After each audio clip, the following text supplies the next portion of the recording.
इधर। अबे 2-4 को बेहोश होगी सब।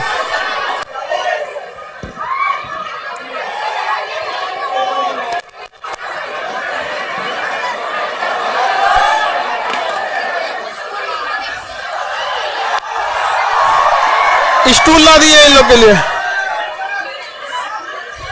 बाकी तुम लोग खड़े क्यों? बैठो जल्दी। स्टूल गोदाम में से स्टूल कहाँ है? सारा स्टूल।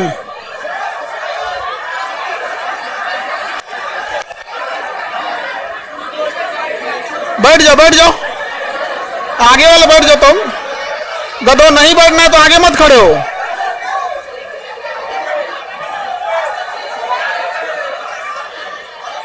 ये बीच वाले बच्चे जल्दी बैठो। बीच वाले बच्चे जल्दी बैठ। तुम लोग का इधर आ जाओ। पहलवान इधर जाओ।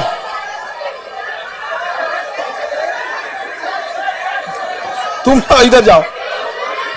बीचों में कुछ खड़ा हो जाती है। बाबू आप बैठ जाओ। तुम लोग पढ़ाएंगे कब हम?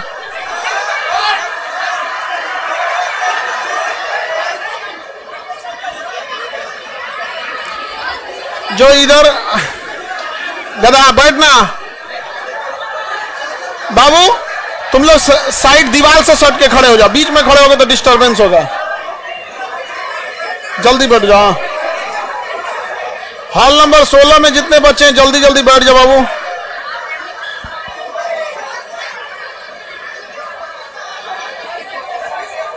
ये तो बेहोश होने का मूड बना रही है।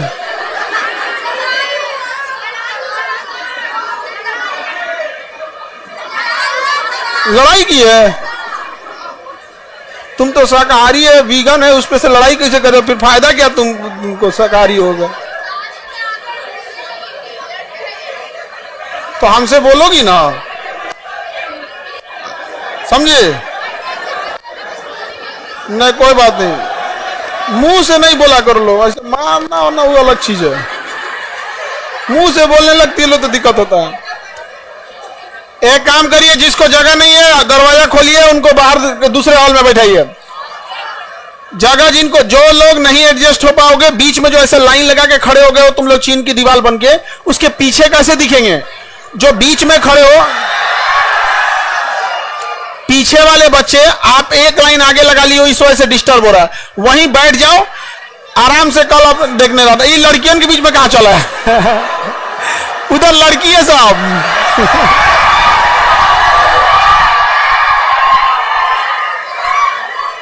वहीं बैठ जाओ।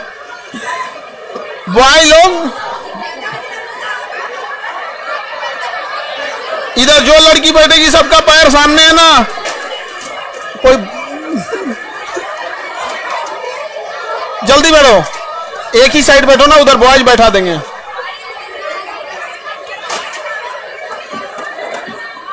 लड़की लोग में अगर बैठ के कोई स्टूल तोड़ दी तो पैसा लेंगे हम। बड़ी लड़की को स्टूल नहीं, दो लोग तोड़ देगी वो। बड़ी लड़की को स्टूल दोगे तो तोड़ देगी वो। सर फोड़ लेना लोग, तुम लोग उसी पे। सर एक बार क्लासरूम दिखा दीजिए।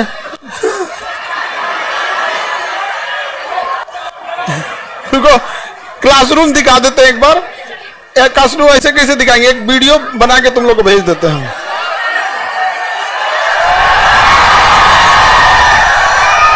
अरे हाथ नीचे को। ये पॉकेट जी के वाले बच्चे लोग, आप लोग अपने अपने जगह दूसरे हॉल में चले जाओ। लोग इस हॉल में जगह नहीं है। इस हॉल में बाबू जगह नहीं है। हॉल नंबर 16 में चले जाएंगे लोग। इस हॉल में जगह नहीं बचा हुआ। जल्दी जल्दी बैठ जाइए आप लोग। जब जॉब हो जाएगा तो आप लोग को ये दिखा देंगे, ठीक है? आप लोग इसमें ढूंढ लीजिएगा। सीढ़ी पे बैठा दो, सीढ़ी पे। वेरी गुड, सीढ़ी बैठ जाओ। अरे अभी मेरा स्टेज तोड़ देती है।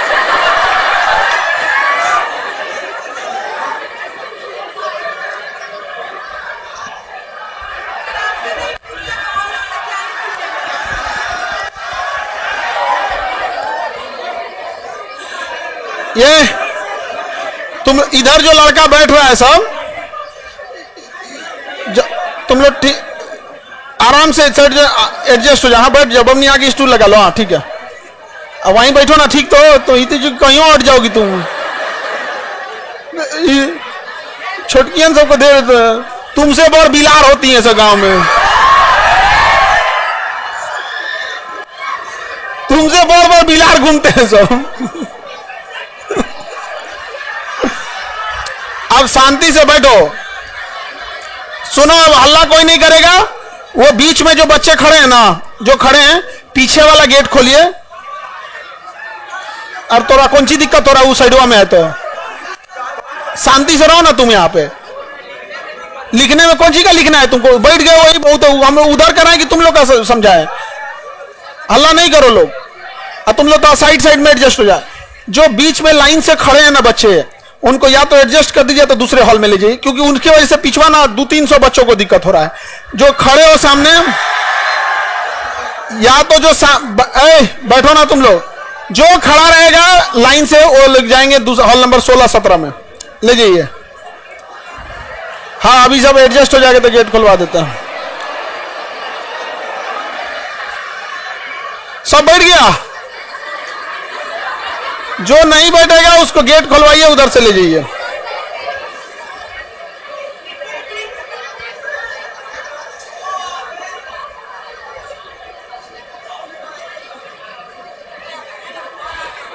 ऑनलाइन वाले लोग सर साउंड क्लोज है सर। देखो वो तुम्हारा साउंड क्लोज है, उसे अनम्यूट करो।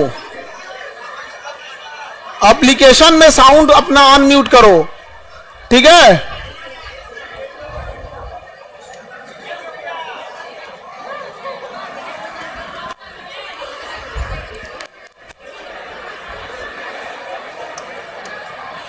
किसका रुमाल छूट गया है? ये लेके जाना जी, नहीं तो अब झगड़ा करने लगेगी सर। मेरा रुमाल, लकी रुमाल छूट गया, लकी रुमाल छूट गया। इनका रुमाल वो लकी रहता है।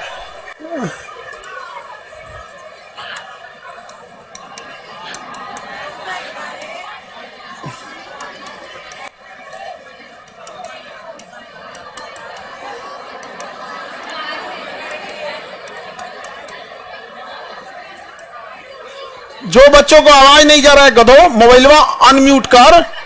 अब हम यहां से बोले भी तो उनको सुनाई नहीं देगा, क्योंकि वो म्यूट करके बैठे हैं, तो लिखना पड़ रहा है यहां पे। ठीक है, दूसरे हॉल में चले जाओ, डिस्टर्ब हो जाएगा ऐसे। दूसरे हॉल में जाओ। 6 बजे से स्टार्ट होना है तो 6:30 कर दिया सब। जल्दी करो जल्दी। क्या करना है? तो उसको कहीं से उधर वो बबुआ दब गया है, वो उसको दूसरे हॉल में भेज दो। क्या जी? अरे वो दब जाएगा जी। ये वाला गेट खोलिए तो उसमें से एक दूसरे हॉल में भेजिए इसको। अब हो गया? अरे खोल, गेट खुला ही रहने देना, गेट खुला ही रहने देना। सारा गेट खुला ही रहने दीजिएगा, ठीक है? गेट खोल दो पूरा। देख गधा कहीं का, गेट खोल उसको पूरा। हाँ अब उस पर बैठ जाओ। गेट खुला ही रहने दीजिएगा सब, उसी पे बैठ जाएगा सब। सारा गेट खुलवा दीजिए। क्या क्या तुम लोग को बैठाने में भी इतना झमेला रहता है, क्या ही बताया जाए। हाँ एक भी स्टूल टूट गया 300 रुपया लेंगे। हाँ पहले से टूटा हुआ है तो तुम 250 देना।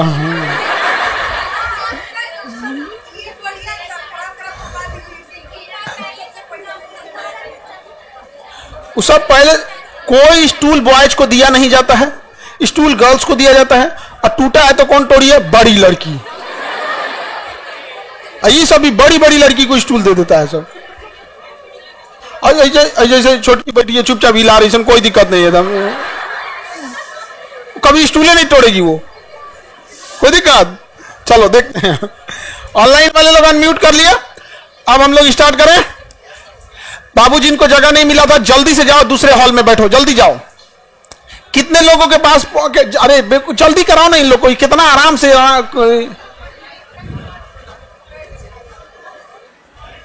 जल्दी हटाओ, बस फाइनल करो जल्दी। अब डिस्टर्ब बार बार नहीं करो। अंदरवा कहां आ रहा है तुम लोग? अंदर नहीं आना।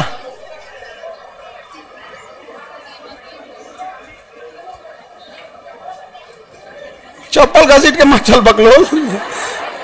चल लग रहा है कि जैसे जिंदगी में कोनो उद्देश्य नहीं है। कब हमारा नंबर आएगा, कब हमको यमराज ले जाएंगे, भूल गए क्या? जब आप चल रहे कॉन्फिडेंस रहना चाहिए ना कि भाई आप विद्यार्थी हैं, जा रहे हैं तो रहना चाहिए, हाँ हमें रूम पे पहुंचना है, जल्दी क्लास जल्दी पहुंचना है, पढ़ाई करना है। तो बिना उद्देश्य का डगर रहा है। जब भी मन तब चलाना है। चलें स्टार्ट करें। देखिए फुल स्क्रीन नहीं हो रहा है, साउंड नहीं आ रहा है, सब झमेला तुम लोग को लिए। यहाँ पे एप्लीकेशन में एक जेन्युइन समस्या, एप्लीकेशन 15 मिलियन के लिए बनाया गया था और 15 मिलियन लोड हो चुका है। इस पर 15 मिलियन लोड होने की वजह से एप्लीकेशन अब अपने अंतिम दौर पे चल रहा है। किसी दिन ये जाएगा तो ब्लास्ट करेगा। 15 मिलियन, 1.5 करोड़। 15 मिलियन मतलब 1.5 करोड़। तो हम लोग 1.5 करोड़ तक पहुंच चुके हैं। और खुशी इस बात की नहीं कि हम लोग 1.5 करोड़ पहुंच चुके हैं, हम 1.5 करोड़ ऐसे परिवार में पहुंचे हैं जिसे व्यापारी सब कहते थे कि ये ज्यादा फीस नहीं देते हैं, उन्हें छोड़ देते थे। वो तो 1.5 करोड़ से ज्यादा कोई पैसे वाला कंपनी होगा, उसको 5 करोड़ उसके पास होंगे बच्चे। लेकिन हम लोग 1.5 करोड़ वहां रोशनी किए हैं जहां आज भी अंधेरा है। तो आप लोग भी अच्छे से मेहनत करते रहिए और सक्सेस होके जाइए। अब हम लोग स्टार्ट कर दे, कोई डिस्टरबेंस नहीं करना। सबके पास पॉकेट जी की किताब है? वैसे लोग हाथ उठाए जिनके पास नहीं है तो हाथ नीचे कर दीजिए, हाथ नीचे कीजिए। अगर आप घर पे रखे हैं या नहीं लाए हैं तो बेवकूफी कर रहे हैं। हम यहां पर आपको अक्षरशः वो पॉकेट जी के ही पढ़ाएंगे। समझ में आ गया कि नहीं आ गया? कोई अलग से नहीं बताएंगे। देखिए पटना का एक खराबी बता देते हैं, स्पेशली जीएस चीजों में। जो चीजें पढ़ाई जाती है पुलिस के एग्जाम में वही चिपका दो, रेलवे एग्जाम में वही चिपका दो, टीचर के एग्जाम में वही चिपका दो, बीपीएससी में वही चिपका दो, दरोगा में। ये सबसे घटिया चीज होती है यहाँ पे, इसलिए अलग नहीं हो पाता। यहां पर हम लोग अक्षरशः क्या पढ़ने वाले हैं? पॉकेट जी का। इसलिए आपको फाउंडेशन में ना आप कॉपी किताब कुछ भी नहीं लेते तो हम कुछ नहीं बोलते थे, लेकिन यहां आपको पॉकेट जी के लेकर आना है। और ये जो फुल स्क्रीन कर रहे हो, हाफ स्क्रीन पे पढ़ो, नहीं हो रहा है तो ठीक है। मुंबई में आपका पॉकेट जी के नहीं मिल रहा है सर, तो बांद्रा में तो भाई ऐसा नहीं होगा। अब बांद्रा कुर्ला यहाँ 2 जगह से अब लेके गए हैं लोग, यहां से वहां के डीलर। मिल जाएगा बाबू, देखियो यहाँ पे थोड़ा सा ढूंढना। हाँ ऑनलाइन मंगा लो। तुमको अगर जाओगे फिर मान के चलो, अगर तुम उधर होगे साउथ मुंबई में, इधर आओगे तो तुमको 200 किराया लग जाएगा, 150 की किताब रहेगी। बहुत महंगा शहर है जी मुंबई। बहुत आगे बढ़ते हैं। तब हम लोग पॉकेट जी के सबके पास रहना चाहिए। हम लोग डेली पहले समझ जाओ यहाँ पे नियम कानून, बाकी जितने हॉल के बच्चे हैं ध्यान से समझते रहना। हम लोग एक दिन में 2 सब्जेक्ट लेके चलेंगे। स्टार्ट करेंगे बायोलॉजी और पॉलिटी से। जब बायोलॉजी और पॉलिटी खत्म हो जाएगा, तब हम लोग इसको स्टार्ट करेंगे ज्योग्राफी और फिजिक्स। समझ में आ गया? तो एक साइंस का रहेगा, एक आर्ट्स का रहेगा। समझ में आ गया कि नहीं आ गया? और उसी में हफ्ते में का जो करंट अफेयर रहेगा, तो फ्राइडे का दिन जो रहेगा, हफ्ते में एक दिन, जैसे पॉकेट जी के में हफ्ते में एक दिन, पूरे हफ्ते का करंट अफेयर उस दिन 3 सब्जेक्ट हो जाएगा। बस एक दिन बस ऐसा होगा। पूरे हफ्ते में डेली का सारा करंट अफेयर जरूरत का नहीं होता है। जो मेन होगा हफ्ते में एक दिन बता देंगे, ठीक है? किसी दिन वो आपको बता देंगे, कोई जरूरी नहीं है कि वो फ्राइडे को या थर्सडे भी हो सकता है। तो ये शेड्यूल रहेगा, मतलब 2 सब्जेक्ट आपका चलेगा। स्टार्ट होगा आपका बायोलॉजी और पॉलिटी। बायोलॉजी और पॉलिटी आपको 480 पेज है लगभग, इसमें 450 पेज मोटा मोटी समझिए। 460, 484, मतलब लमसम 500 पेज है। लमसम कितना पेज है? 500 पेज। हम लोग 2 सब्जेक्ट लेके चलेंगे और बहुत अच्छे से हम लोग इसको रिवीजन करते चलेंगे। इसको कुछ नहीं करना है, जो यहां हम आपको बोल रहे हैं वो हमारे साथ बोलते हुए याद करना है, और रूम पे जाना है, उसको एक बार देखना है, सामने वाले को पकड़ा देना है कि ये पूछो। उससे कहिएगा दिमाग मत लगाओ, जो लिखा है उसको पूछ। समझ में आ गया? कोई दिमाग नहीं लगाना, लिखा है उसको पूछ। कई बच्चों क्या करते हैं ना, जैसे मान के चलिए आप 2 लोग पढ़े हो, समझ जाओ इधर, इधर समझो।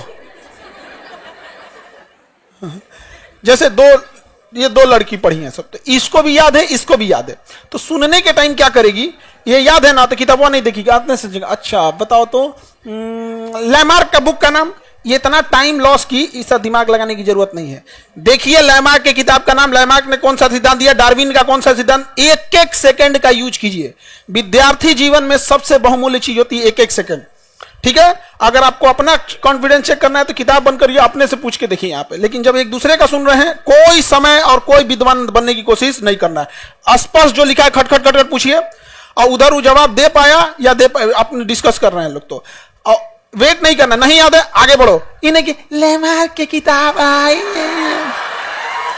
एगो ईंटा रखना लोग, सरकारी ईंटा मार देना मुंह पे, धाए दे यहाँ पे, याद है तो सुना, नहीं याद है तो आगे बढ़। समझ में आ गया ना, पूछने में लेट करना है ना लेट। और एक और चीज करना लोग, सबसे अच्छा तो रहेगा तुम लोग आखिर फोनवा पे बतिएबे करते हो, तो तुम छोड़ने वाले नहीं हो फोन पे बात करना, वो हमको अच्छे से पता है। एटलीस्ट तुम लोग पॉकेटे जी के पूछो। समझ में आ गया कि नहीं आ गया। लड़की लोग को भी कहते हैं, कहना है मुझौसा तू नहीं उठ, हम खाना खा लिए हैं, पूछना है तो पॉकेट जी के पूछो, खाना खा लिए कि नहीं, बिना खाइले मर नहीं जाएगा कोई, खाना खा लिए कि नहीं, यहाँ पे खाना ऐसा खाना नहीं बना, खाना खा लिए कि नहीं खाने के लिए। तो आपस में रूम पार्टनर में पूछना है तो रूम पार्टनर में पूछो, दोस्तों में पूछना है दो, लेकिन टाइम नहीं लॉस करना है, किताब खोल के पूछना है, जो उसमें लिखा है वही पूछना है, ये अपना दिमाग नहीं लगाना है। आप टीचर नहीं है, आप स्टूडेंट है, हम लोग का काम है बिना किताब देख के पढ़ाएं, आपका काम नहीं है। ये स्टूडेंट और टीचर में डिफरेंस होता है, हमारा काम अलग है, आपका काम अलग है। आपको वही जानना है जो एग्जाम में पूछता है, हमें वो जानना है जो एग्जाम में भी पूछता है, और वो भी जानना है जो बच्चे डाउट में लेके आते हैं, क्योंकि आप बहुत सारा चीज ऐसे डाउट में लेके आते हैं जिसको एग्जाम में कोई लेना देना है, लेकिन फिर भी हम लोग को बताना पड़ता है। समझ में आ गया। पॉकेट जी के सबको लेके आना है, हाथ में सबके रहना चाहिए।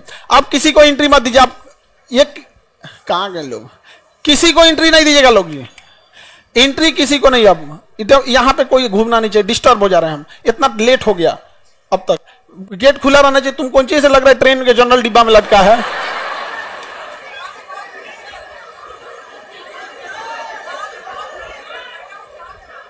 हाँ बहुत भीड़ है वहां पे, लड़का सबको जितना तकलीफ में वो पड़ता है सब ना, इसीलिए ना मानते हैं उन सबको।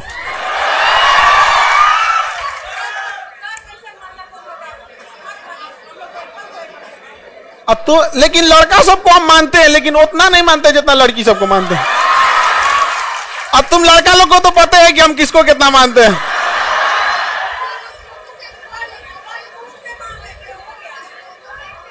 मुंह से मानते हैं लड़का सबको जी, हमारा किडनी, फेफड़ा, स्प्लीन, हड्डी, सब चीज से मानते हैं आप लोग को।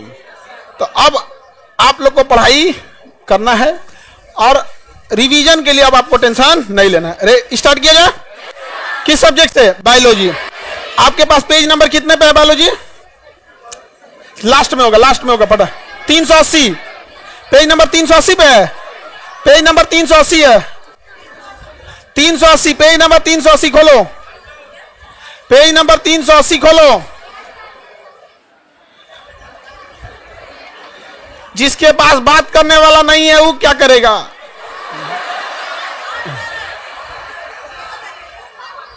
रूम पार्टनर से बतियाओ, दोस्तों से बतियाओ, नहीं मिल रहा है तो घर में बाबा दादा को देखो पढ़ाओ।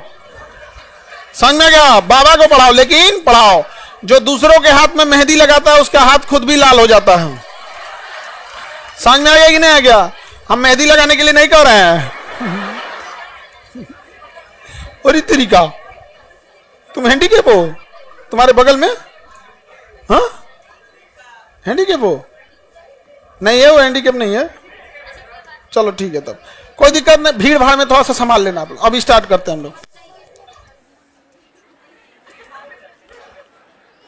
तुमको पीटेंगे पहलवान हम। देखो ध्यान से, हल्ला नहीं करो। आगे बैठ के बोलते हो लोग ना तो आवाज यहां तक आने लगता है, फिर दिमाग डिस्टर्ब हो जाता है। पीछे वाला थोड़ा बहुत चल जाता है, यहां तक आवाज नहीं आता है। अब सुनो ध्यान से, हम लोग अब स्टार्ट कर रहे हैं किससे, बायोलॉजी। आधा टाइम हम बायोलॉजी पढ़ेंगे और आधा टाइम पॉलिटी। सबके पास है, पेज नंबर कितना है, 380। चलिए स्टार्ट किया जाए। पहला सिद्धांत देखिए यहां से, ये टॉपिक जब हम फाउंडेशन में पढ़ाते हैं तो सबसे लास्ट में पढ़ाते हैं, लेकिन ये पॉकेट जीके में सबसे पहले है। यहां कोई फाउंडेशन कोई बीपीएससी का रूल नहीं लगेगा, यहां लगेगा पॉकेट जीके का रूल। तो हम लोग अब समझते हैं, स्टार्ट करते हैं। पहला सिद्धांत किसका पढ़ना है? लैमार्क का। लैमार्क का सिद्धांत कहिए या लैमार्क का ही लैमार्कवाद यानी उसका सिद्धांत कहा जाता है। इन्होंने उपार्जित लक्षणों के सिद्धांत दिए थे। इनका सिद्धांत क्या था? उपार्जित लक्षण के सिद्धांत। मतलब अगर हमारे शरीर में कोई लक्षण आ गया तो वही लक्षण हमारे कहां चला जाता है? वंशानुगत चला जाता है। किसने दिया था यह सिद्धांत? लैमार्क ने। इनकी पुस्तक का नाम फिलोसॉफिका जूलॉजी।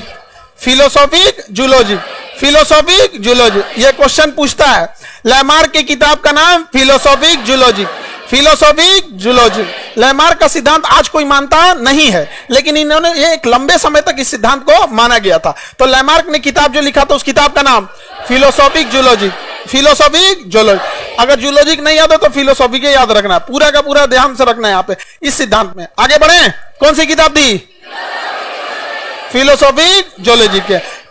इन्होंने जो प्रतिपादन किया था उसमें वातावरण, आवश्यकता एवं उपयोग के आधार पर प्राणियों की संरचना में परिवर्तन हो सकता है। तो इन्होंने जो सिद्धांत दिया वो गलत हो गया, क्योंकि इन्होंने कहा कि जो संरचना में परिवर्तन आता है वो वातावरण के कारण आता है, उसकी आवश्यकता है इस आधार पे आता है, या उपयोगिता है। मतलब हमारे शरीर में परिवर्तन आएगा हमारी आवश्यकता के हिसाब से। लेकिन कहां परिवर्तन आया? अगर हमारी आवश्यकता देखिएगा तो मेरे जीभ की आवश्यकता सबसे ज्यादा है, क्योंकि सुबह से शाम तक हम अपने जीभ का ही प्रयोग करते हैं। तो इसके हिसाब से इसने कहा था कि हम जिस अंग का प्रयोग ज्यादा करते हैं वो हमारे शरीर में बड़ा होने लगता है। तो हमारा जीभ 22 हाथ का हो जाना चाहिए। हुआ? नहीं हुआ। यहां पर समझा गया कि नहीं? आप लोग का भी कहां हुआ? आगे बढ़े। किसी को दिक्कत? इसका सिद्धांत क्या हो गया? फेल हो गया। फेल हो गया यहाँ पे। तो इन्होंने कहा था आवश्यक आधार पर संरचना परिवर्तन हो सकता है तथा धीरे धीरे यह परिवर्तन एक पीढ़ी से दूसरे पीढ़ी में जाता है। अभी और बकलोलवा कहा था कि हम जिस अंग का प्रयोग करेंगे बड़ा हो जाएगा, और फिर अगली संतान में वो बड़े पैदा होगा। यानी हमारा लड़का होता है ना तो उसका जीवा पहले से लंबा रहेगा। नहीं समझ में आ गया? यह गधा कहीं का कौन सिद्धांत दिया रे तुम यहाँ पर? समझा गया? तो ये ऐसा नहीं हो सकता। इसके सिद्धांत को नहीं माना गया यहाँ पे लैमार्क ने। इन्होंने पक्ष में प्रमाण क्या दिया? कोई ना कोई प्रमाण देंगे, ऐसे तो वैज्ञानिक नहीं हो जाएंगे। इन्होंने कहा जिराफ अपनी गर्दन का प्रयोग ज्यादा ऊंचा करता था, इसलिए उसकी गर्दन क्या हो गई? ऊंची हो गई। कहता था सांप झाड़ियों में छुपता था तो उसका पैर फंस जाता था, शरीर छुप जाती थी, तो इसलिए पैर को सिकोड़े उसका पैरे गायब हो गया। मतलब जौन ची माना या तौन ची बोल दिया यहाँ पे।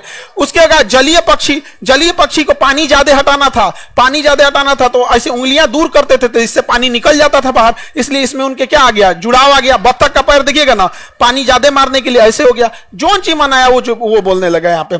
मांसाहारी जीवों में दांत जो हो गया नोकीला होने लगा। तो इसके सिद्धांत दिया था, लेकिन इस सिद्धांत को माना नहीं गया, इस सिद्धांत को नकार दिया गया। किसी को दिक्कत? अगला सिद्धांत है जनन द्रव्य की निरंतरता का सिद्धांत। विजमैन ने दिया था जनन द्रव्य की निरंतरता का सिद्धांत। इसने कहा था कि जिस चीज का प्रयोग हम नहीं करते हैं वो खत्म होने लगता है। विजमैन ने कहा जिस चीज का प्रयोग हम नहीं करते हैं वो खत्म होने लगता है। कह रहे जनन द्रव्य कभी नष्ट नहीं होता, यह एक पीढ़ी से दूसरी पीढ़ी में स्थानांतरित हो जाता है, विभिन्न जनन द्रव्य द्वारा वंशानुगत हो जाते हैं। अब इसका प्रयोग उन्होंने चूहे पर करके दिखाया था विजमैन के सिद्धांत को। चूहे का प्रयोग किया विजमैन ने, और एक चूहे की पीढ़ियों में उसने देखा कि चूहे का जीवन काल बड़ा छोटा होता है, वो अगले महीने 2 महीने के बाद उसकी अगली पीढ़ी हम प्राप्त कर सकते हैं। लेकिन अगर हम बकरी पालेंगे तो उसकी अगली पीढ़ी प्राप्त करने में 6 महीना 7 महीना लग जाएगा, तो रिसर्च करने में टाइम लग जाएगा। इसने जानबूझ के छोटा जीव लिया चूहा, क्योंकि उसका ना जीवन चक्र बड़ा छोटा होता है। तो चूहे की 22 पीढ़ियों का पूंछ काट दिया इस उम्मीद में कि अगली पीढ़ी में पूंछ नहीं आएगा, लेकिन अगली पीढ़ी में फिर से पूंछ आ गया। दूसरा एक और देखेंगे, भारत में देखेंगे, भारत में सदियों से कान छेदने की क्या चल रही है परंपरा। अगर यही सिद्धांत है तो अगर हर लड़की का कान छेदाया रहता है तो आखिर जब सदियों से छेदा के कान आ ही रहा है तो क्यों ना लड़की जब पैदा हो तो उसका ऑटोमेटिक कान में क्या हो? कान छेदाया ही रहे। लेकिन ऐसा नहीं होता है, कान बाद में क्या करना पड़ता है? छेदवाना पड़ता है कान में। यहाँ पर समझ में आ रहा है कि नहीं आ रहा? तो विजमैन का भी सिद्धांत क्या हो गया? फेल हो गया। विजमैन का सिद्धांत फेल हो गया। किसी को दिक्कत? तो ये सभी चीजें क्या हो गए? फेल हो गया। सभी उपार्जित लक्षण या वातावरणीय विभिन्न वंशानुगत नहीं होते हैं। मतलब जो हमारे शरीर में लक्षण है वो जरूरी नहीं कि हमारा वंशानुगत हो या वातावरण के हिसाब से हो। यह परिवर्तन अचानक होता है, जिसको सिद्धांत को दिया था ह्यूगो डी ब्रिज ने दिया था। अब देखते हैं डार्विन का सिद्धांत। डार्विन और डी ब्रिज, यही दो का सिद्धांत सक्सेस रहा। लैमार्क और विजमैन का सक्सेस रहा, लैमार्क का फेल हो गया। अब क्वेश्चन क्या पूछेगा? जिराफ का सिद्धांत लैमार्क, सांप का पैर गायब हुआ लैमार्क, चूहा पे प्रयोग विजमैन, चूहे पे प्रयोग फिलोसॉफिकल ज्योग्राफी का किसकी पुस्तक है? लैमार्क को सिद्धांत को माना गया, नकार दिया गया? क्या किया गया? नकार दिया गया। अब आते हैं कौन सा सिद्धांत में? डार्विन का सिद्धांत। कौन सा सिद्धांत? डार्विन। अब समझना क्वेश्चन कहां से आएगा। डार्विन का सिद्धांत। कौन सा सिद्धांत? डार्विन का सिद्धांत। डार्विन के सिद्धांत को कहते हैं प्राकृतिक वर्ण का सिद्धांत। कौन सा? प्राकृतिक वर्ण। अब इधर समझो सब लोग ध्यान से, प्राकृतिक मतलब नेचर, वर्ण मतलब सिलेक्शन। नेचर जिसे सेलेक्ट करेगा वही जिंदा रहेगा। किसने बोला था? डार्विन। नेचर जिसे सेलेक्ट करेगा वही जिंदा रहेगा। किसने बोला?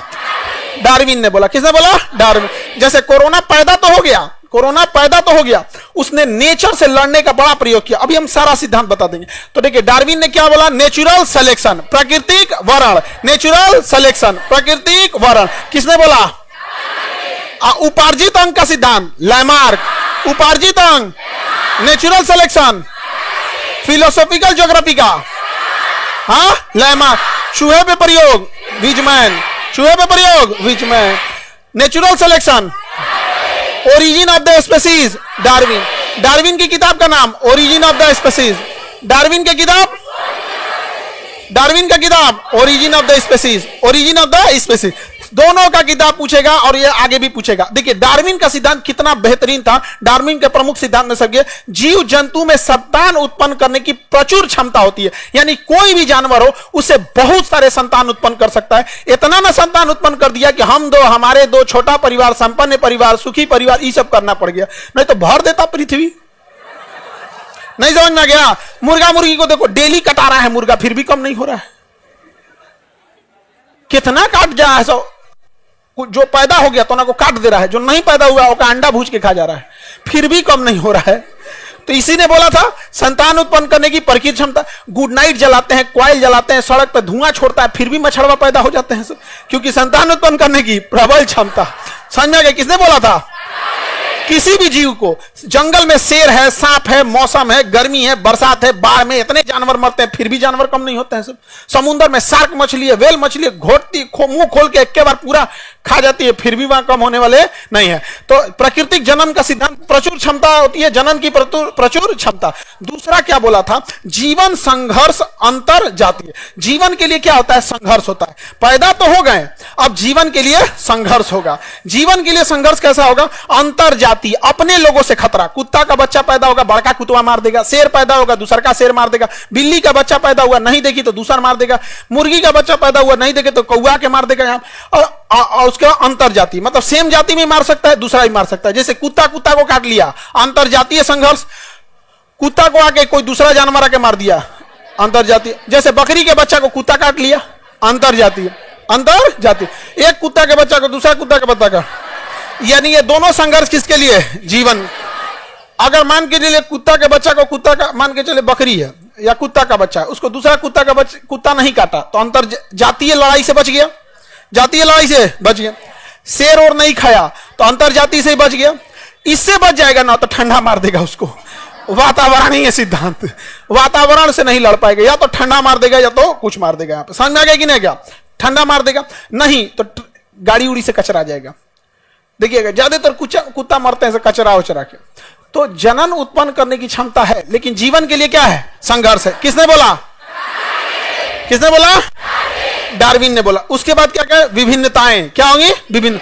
इतना पैदा होंगे सब, इतना पैदा होंगे सब कि एक जाति से दूसरी जाति भिन्न हो जाएगी। एगो देसिया कुत्ता अलग, सीबीएसई वाला अलग, गोर कुत्ता अलग, एगो डाबरमैन होता है एकदम पातर कूदते रहता है ऐसे यहाँ पे अलग, एगो एकदम कोढ़िया होते हैं सब। समझ में? लेब्राडोर खा के इतना मोटा आ जाएंगे सब सुअर ऐसा। समझ में आ गया कि नहीं? अब कुछ कुछ कुत्ता होते हैं सब दुबरा, एकदम कितनों खाएंगे सब दुबराइले रहेंगे। यानी जन्म होगा तो उसमें क्या हो जाएगी? विभिन्नताएं आ जाएंगी। क्या आ जाएंगी? विभिन्नताएं आ जाएंगी। किसने बोला? जन्म के बाद विभिन्नता आएगी कि नहीं आएगी? भिन्नता आएगी। अब हो गया योग्यतम का आहरण। योग्यतम का आहरण, वर्ण मतलब क्या होता है? सिलेक्शन। योग्यतम मतलब होता है बेस्ट, जो सबसे अच्छा होगा वही जिंदा रह पाएगा। ये लैमार्क का सबसे अच्छा सिद्धांत था। डार्विन का सर्वाइवल मतलब जिंदा रह सकता है, survival of the fittest, survival of the fittest. जो सबसे मजबूत सबसे अच्छा रहेगा वही जिंदा रह पाएगा, बाकी सब मर जाएंगे, क्योंकि संघर्ष इतना बड़ा है। कोरोना को देखो, पैदा तो हो गया क्योंकि जनन की प्रचुर क्षमता थी, इतना पैदा हुआ कि चाइना से घूमते घूमते पूरी दुनिया पहुंच गया 21 साल के अंदर। लेकिन जीवन का संघर्ष किसका चालू हुआ? कोरोना का। कोरोना में ही देखोगे जातीय संघर्ष था। एक कोरोना का एक स्ट्रेन मजबूत, दूसरा स्ट्रेन कमजोर, एक स्ट्रेन मजबूत एक कमजोर, अंतरजातीय संबंध था, एक वायरस दूसरे वायरस को मार दे रहा था, वैक्सीन लेके हम लोग मार दे रहे थे। वातावरण का सिद्धांत, ज्यादा गर्मी पड़ रहा था तो कम हो रहा था, ठंडी में बढ़ जा रहा था। स्टार्टिंग कहां से हो रहा था? ठंडी से। लेकिन इन सब के बाद कोरोना कैसे जिंदा रह पाएगा? अगर नेचर उसे सेलेक्ट कर दी तो सर्वाइवल ऑफ द फिटेस्ट, योग्यतम नहीं, योग्य नहीं, योग्यतम, योग्य नहीं, योग्यतम, सर्वाइवल ऑफ द फिटेस्ट। जो सबसे फिट होगा वही सर्वाइव कर पाएगा, जो सबसे फिट होगा वही सर्वाइव कर पाएगा। तो कोरोना में कम से कम हजारों कैटेगरी के कोरोना थे सब, लेकिन सब मर गए सब। इंडिया में आया 2021 में, जो इंडिया में आया 2021 में डेल्टा वेरिएंट, वो कहा कि I am the survival of the fittest. इतना जान लिया जिसका कोई हद नहीं। लेकिन वो भी वातावरण पे ढल नहीं पाया, वातावरण में ढल नहीं पाया। अभी भी वातावरण में कोरोना होगा, अभी भी वातावरण में क्या है? कोरोना है, लेकिन वो बेस्ट नहीं है, वो योग्यतम नहीं है, इसलिए हमारा नुकसान नहीं पहुंचा रहा। ये गलतफहमी है कि कोरोना खत्म हो गया होगा ना, अब हम लोग को नुकसान नहीं पहुंचा पा रहा होगा। है कोरोना यहां पर, लेकिन नुकसान नहीं पता है। समझा क्या कि नहीं? जैसे भूत प्रेत के दुनिया से चले गए हैं, अभी भी हैं, क्लास में भी हैं आगे बढ़े तो समझो ध्यान से। तो सर्वाइवल ऑफ द फिटेस्ट सिद्धांत किसने दिया? जो सबसे फिट होगा वही होगा। ये एग्जाम पे भी नियम लगता है। यहां प्रचुर संतानोत्पत्ति तो नहीं कहेंगे, यहां पे यहां ये कहेंगे विद्यार्थियों की प्रचुर क्षमता हमेशा आती रहती है। उसके बाद विद्यार्थियों में संघर्ष चालू होता है। अपने लॉज के बच्चों से संघर्ष करो, फिर आरक्षण वालों से संघर्ष करो, फिर कट ऑफ वाला कैटेगरी वाला उससे संघर्ष करो। उसके बाद वातावरण, यानी कभी पेपर लीक हो जाएगा, कभी परीक्षा लीक हो जाएगा, क्वेश्चन बिक जाएगा, वातावरण से संघर्ष करना है। इस सब के बाद आपका सिलेक्शन तब होगा जब आप एकदम कट ऑफ के बाहर रहें, तब जाएंगे आप कट ऑफ के बाहर। कट ऑफ के बाहर के बाद भी क्या होगा? मेरिट लिस्ट में छटने का डर होगा। अनुकूल लक्षण का वंशानुगत होना, तो हमारे में वही लक्षण जाएंगे जो वातावरण के लिए ठीक होते हैं। तो बताइए सर्वाइवल ऑफ द फिटेस्ट किसने दिया? Origin of the species, origin of the species. कोई दिक्कत? मिटा के पूछे बताएंगे ना। जैसे कश्मीर जैसे ठंडे जगह पे, वहां बहुत सारे ऊंट जन्म लिए होंगे। किसी ऊंट के ऊपर चर्बी कम होगी, किसी पे चर्बी ज्यादा होगी। कौन जिंदा रहेगा? जिस पे चर्बी ज्यादा होगी। कश्मीर में 2 तरह का ऊंट जन्म लेगा, एक के शरीर पे बाल नहीं होगा, एक के शरीर पे बहुत ज्यादा बाल होगा। कौन जिंदा रहेगा? क्योंकि जो सबसे योग्य होगा वही जी पाएगा, और उसी के बच्चे आगे जी पाएंगे। ऐसा नहीं कि कश्मीर में क्या बिना बाल वाला ऊंट नहीं रहा होगा, लेकिन वो संघर्ष में मराया होगा। किस संघर्ष में? अपने अंतरजाति में नहीं, वातावरणीय में। मराया किस में? डायनासोर किस में मराया? वातावरणीय में। जितना दुनिया में से गया है किस में? वातावरणीय में। अब जो बच गया उसी के संतान जिंदा रहे, नहीं तो इसमें नहीं। जैसे मान के चलिए किसी का लड़का हुआ, उड़ने लगा, क्या हो गया? उड़ने लगा। यहाँ पे अब हो गया दिक्कत, पैदा तो हो गया वो उड़ने वाला, अब उसका संघर्ष चालू होगा। पैदा हो गया, अब क्या होगा? जीवन के लिए संघर्ष। जैसे उड़ेगा बानर ढकेल देगा उसको, इको पेड़ ओड़ पे बैठेगा बंदर ढकेल देगा, उसे ढकेल, ड्रोन से टकरा जाएगा। इधर उधर वातावरण में बारिश होगा, कहीं घेरा गया, बिजली गिर गया उसके ऊपर, कुछ ना कुछ होगा, उसको मराएगा वो यहाँ पे। नहीं तो कहीं पोल पे बैठेगा, ट्रांसफार्मर पे मरा जाएगा, यहाँ पर खत्म हो जाएगा, क्योंकि वो योग्यतम नहीं है, योग्यतम नहीं। लेकिन अगर वो अपने आप को कैसे बचा ले गया, अगर अपने आप को बचा ले गया, अगर वो फिट बैठ गया, सर्वाइवल ऑफ द फिटेस्ट, अगर इस वातावरण में फिट बैठ गया, फिट बैठ नहीं पाएगा। रीजन समझो, उसके पास पंख होगा तो रूल है कि पंखवा गर्मी के दिन में झड़ जाना चाहिए, क्योंकि पंख इतना गर्म होता है कि गर्मी के दिन में झड़ेगा नहीं ना तो मर जाएंगे सब। तो उसका पंख झड़ जाना चाहिए। अगर पैदा हो गया और पंखवा नहीं झड़ा गर्मी के दिन में तो गर्मी से मर जाएगा। अच्छा, कहीं उल्टा हुआ, ठंडी के दिन में झड़ गया तो ठंडा मार देगा। ठंडी के दिन में नया पंख आना चाहिए, तो उसको 50 गो झमेला है जिंदा रहने के लिए। 50 झमेला, इस सारा झमेला के बाद अगर वो बच गया तब उसकी संतान उत्पत्ति होगी और उसकी संतान और हम लोग में लड़ाई होगा। एक समय आएगा हम लोग को नोच नोच के फेंक देगा सब, और उसके बाद वो अपना दुनिया बनाएगा सब। जैसे हम लोग कभी तेलंगाना का जंगल साफ करो, कभी मुंबई का आरे जंगल साफ करो, कहीं कहीं साफ करो, हम लोग बच गए हैं, हम लोग इस पृथ्वी पे बच गए। नहीं तो आज से जाके देखो 10,000 साल पहले उघारे घूमता था मानव। नहीं समझ में आ गया?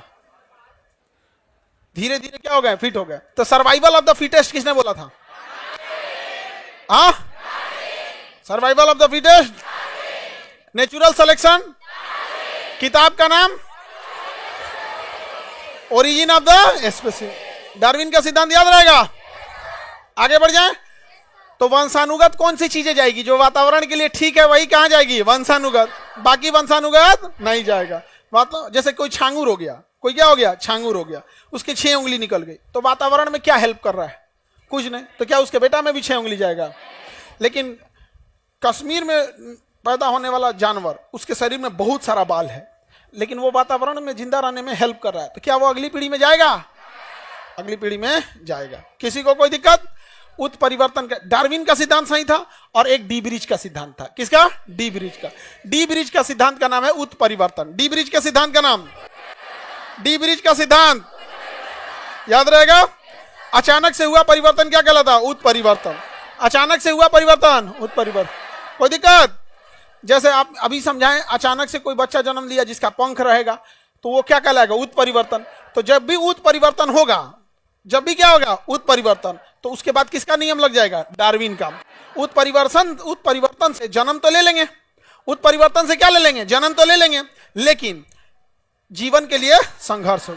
वो या तो वातावरण मार देगा, या तो उसी के जाति वाला मार देगा, या उसके बाहर वाला जाति वाला मार दिया, और नहीं मराया तो एक लंबे समय तक अपने आप को वो योग्य सिद्ध नहीं कर पाएगा, मर जाएगा। कई बार देखिएगा किसी गांव में कभी सुनते होंगे, कोई ऐसा बच्चा जन्म लिया जिसका 3 गो आंख हो गया। कई बार ऐसा होता, अजीब टाइप का जन्म ले लिया, यहाँ पे पूंछ रह गया, यहाँ पे जन्म तो लेने को ले लिए, वो कहलाएगा उत्परिवर्तन। अचानक से होने वाला परिवर्तन, उत्परिवर्तन। लेकिन उत्परिवर्तन सिद्धांत किसने दिया? D bridge. अरे उत्परिवर्तन सिद्धांत, डी ब्रिज। उत्परिवर्तन से जन्म तो ले लेते हैं, उत्परिवर्तन से क्या ले लेगा? जन्म। उत्परिवर्तन से क्या ले लेगा? लेकिन सरवाइव करेगा? सरवाइव किससे करेगा? डार्विन से। किसे करेगा? डार्विन से। अगर सारा लड़ाई जीत गया तो सरवाइव कर जाएगा। तो लोग कहेंगे ना, पहले मुर्गी की पहले अंडा,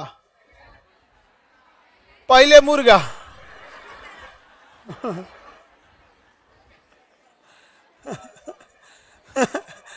पहले मुर्गी की पहले अंडा, पहले मुर्गा। उत्परिवर्तन क्या होता है? उत्परिवर्तन। अचानक से किसी जीव से चेंजिंग आया होगा, अचानक से कोई जीव से कोई चीज क्या होगी? चेंजिंग। और वो चेंजिंग धीरे धीरे डार्विन के नियम पे फिट बैठ गई होगी, अपने आप को बचा ली होगी, और वही बचाते बचाते बचाते बचाते एक नए जीव का रूप ले लिया। समझ में आ गया कि नहीं आ गया? नया जीव क्या कर लेता है? रूप ले लेता है। यहाँ पर जैसे देहात में एक मछली होती है, मांगुर मछली, उस पर बैन लगाया गया है मांगुर मछली पे। मांगुर मछली दूसरे मछली को खा जाती है, और सड़ा गला कुछ भी दीजिएगा सब खा जाएगी मांगुर मछली। उसको बीमारी के कारण मजे सड़ा गला कुछ खा जाएगी, और उसको लोग खाएंगे तो हो जाएगा। इसे थाईलैंड के लोगों, थाईलैंड में उगाया गया था। तो थाईलैंड में जब इसे उगाया गया था ना, तो मांगुर मछली को इसलिए उसमें उत्परिवर्तन किया गया। अचानक उसके जीन में परिवर्तन किया गया। जब परिवर्तन किया गया तो मर गई, कुछ ही दिन बाद मर गई। लेकिन वो 15 दिन में बहुत ज्यादा उसका शरीर बढ़ गया था। थाईलैंड के वैज्ञानिकों ने देखा ना कि इसको कैसे भी करके उत्परिवर्तन लाया डी ब्रिज के सिद्धांत से, लेकिन जिंदा रखना है डार्विन के सिद्धांत। तो पहला संघर्ष इसने जन्म ले लिया वातावरण से, तो उसे टब में पाला, सब बैक्टीरिया वायरस से बचाया, सब वैक्सीनेशन दिया, सब वातावरण को एकदम टेम्परेचर का अनुकूल रखा, सब धीरे धीरे धीरे धीरे करके उसी के हिसाब से उसे भोजन दिया, सब और भोजन दे दे के उसको जिंदा रख लिया, सब। और 1-2 साल जब जिंदा रह गया ना, अब उससे जो प्रजनन हुआ, अब वो वातावरण से क्या करने लगा? एडॉप्ट करने लगा। इससे थाईलैंड के लोगों को फायदा क्या हुआ? वो तालाब खोदते थे और उसमें मछली डालते थे, और मछली को खुदे चारा देते थे खाने के लिए, अपना चारा देते। और वो मछली जो अन्य मछलियां 6 महीने में बड़ी होती थी, वो 2 महीने में बड़ हो जाती थी। तो उन लोगों को खाने के लिए सहूलियत डेथ हो जाता था। अब वही मछलियां का ब्रीड को इंडिया लेके चला है, और इंडिया का आदमी जानवर को केवल अपने लाभ के लिए उपयोग करता है। वो किस स्थिति में जी रहा है उसको कोई मतलब नहीं है। गाय बीमार है, गर्मी लग रहा है, ठंडा मार दिया, उसको कैल्शियम चाहिए कि नहीं चाहिए, कोई मतलब नहीं। दूध ला रही है गाय, काम खत्म। अब बच जाए, दूध देना बंद करेगी, कसाई को बेच देगा। तो हमारे यहां ले आया मांगुर मछली, थाईलैंड ने बनाया था साफ सुथरा पानी के लिए, हमारे यहां ले आके गढ़ा में छोड़ दिया। और गढ़ा में छोड़ा तो वो तो सरवाइव कर चुकी थी, और उस सरवाइव की तो और घुसिया गई, दूसर मछलियां को लगी काटने, और काट काट के सब मछली मार दी। इसलिए अगर किसी तालाब में केवल एक ठो छोड़ दीजिएगा ना थाई कैटफिश को, पूरे मछलियों को नष्ट कर देगा। अब कुछ भी खा जाएगा, मेढक उढक कुछ खा जाएगा, और उससे बीमारी उसके शरीर में आ जाएगा। और इतना जल्दी विकास करता है कि वो बीमारी अगर आ गया तो बीमारी शरीर में अभी पनप रहा है, धीरे धीरे शरीर बीमारी को मार देता है। जैसे आपको घाव हुआ, धीरे धीरे सही हो जाता है, लेकिन उसका शरीर मांगुर मछली का इतना तेज विकास होता है कि अगर उसके शरीर में कोई गड़बड़ी है तुरंत विकास कर लेगा, कोई मार के खा जाएगा और वो बीमार पड़ जाएगा। अरे भाई साहब, उसको थाईलैंड ने विकसित किया था अपने हिसाब से, और हम लोग खा रहे हैं गड़हा में मार के। तो उत्परिवर्तन समझ में आ रहा है? अचानक परिवर्तन और उसको डार्विन के आधार पर सस्टेन रख लेना। तो उत्परिवर्तन को और डार्विन समझ में आ गया? ये दोनों होशियार था सब। डीब्रिज होशियार था जिसने उत्परिवर्तन दिया, और डार्विन होशियार था जिसने प्राकृतिक संरक्षण का सिद्धांत दिया। और उधर वो दोनों बकलोल था सब, लैमार्क और Weizmann.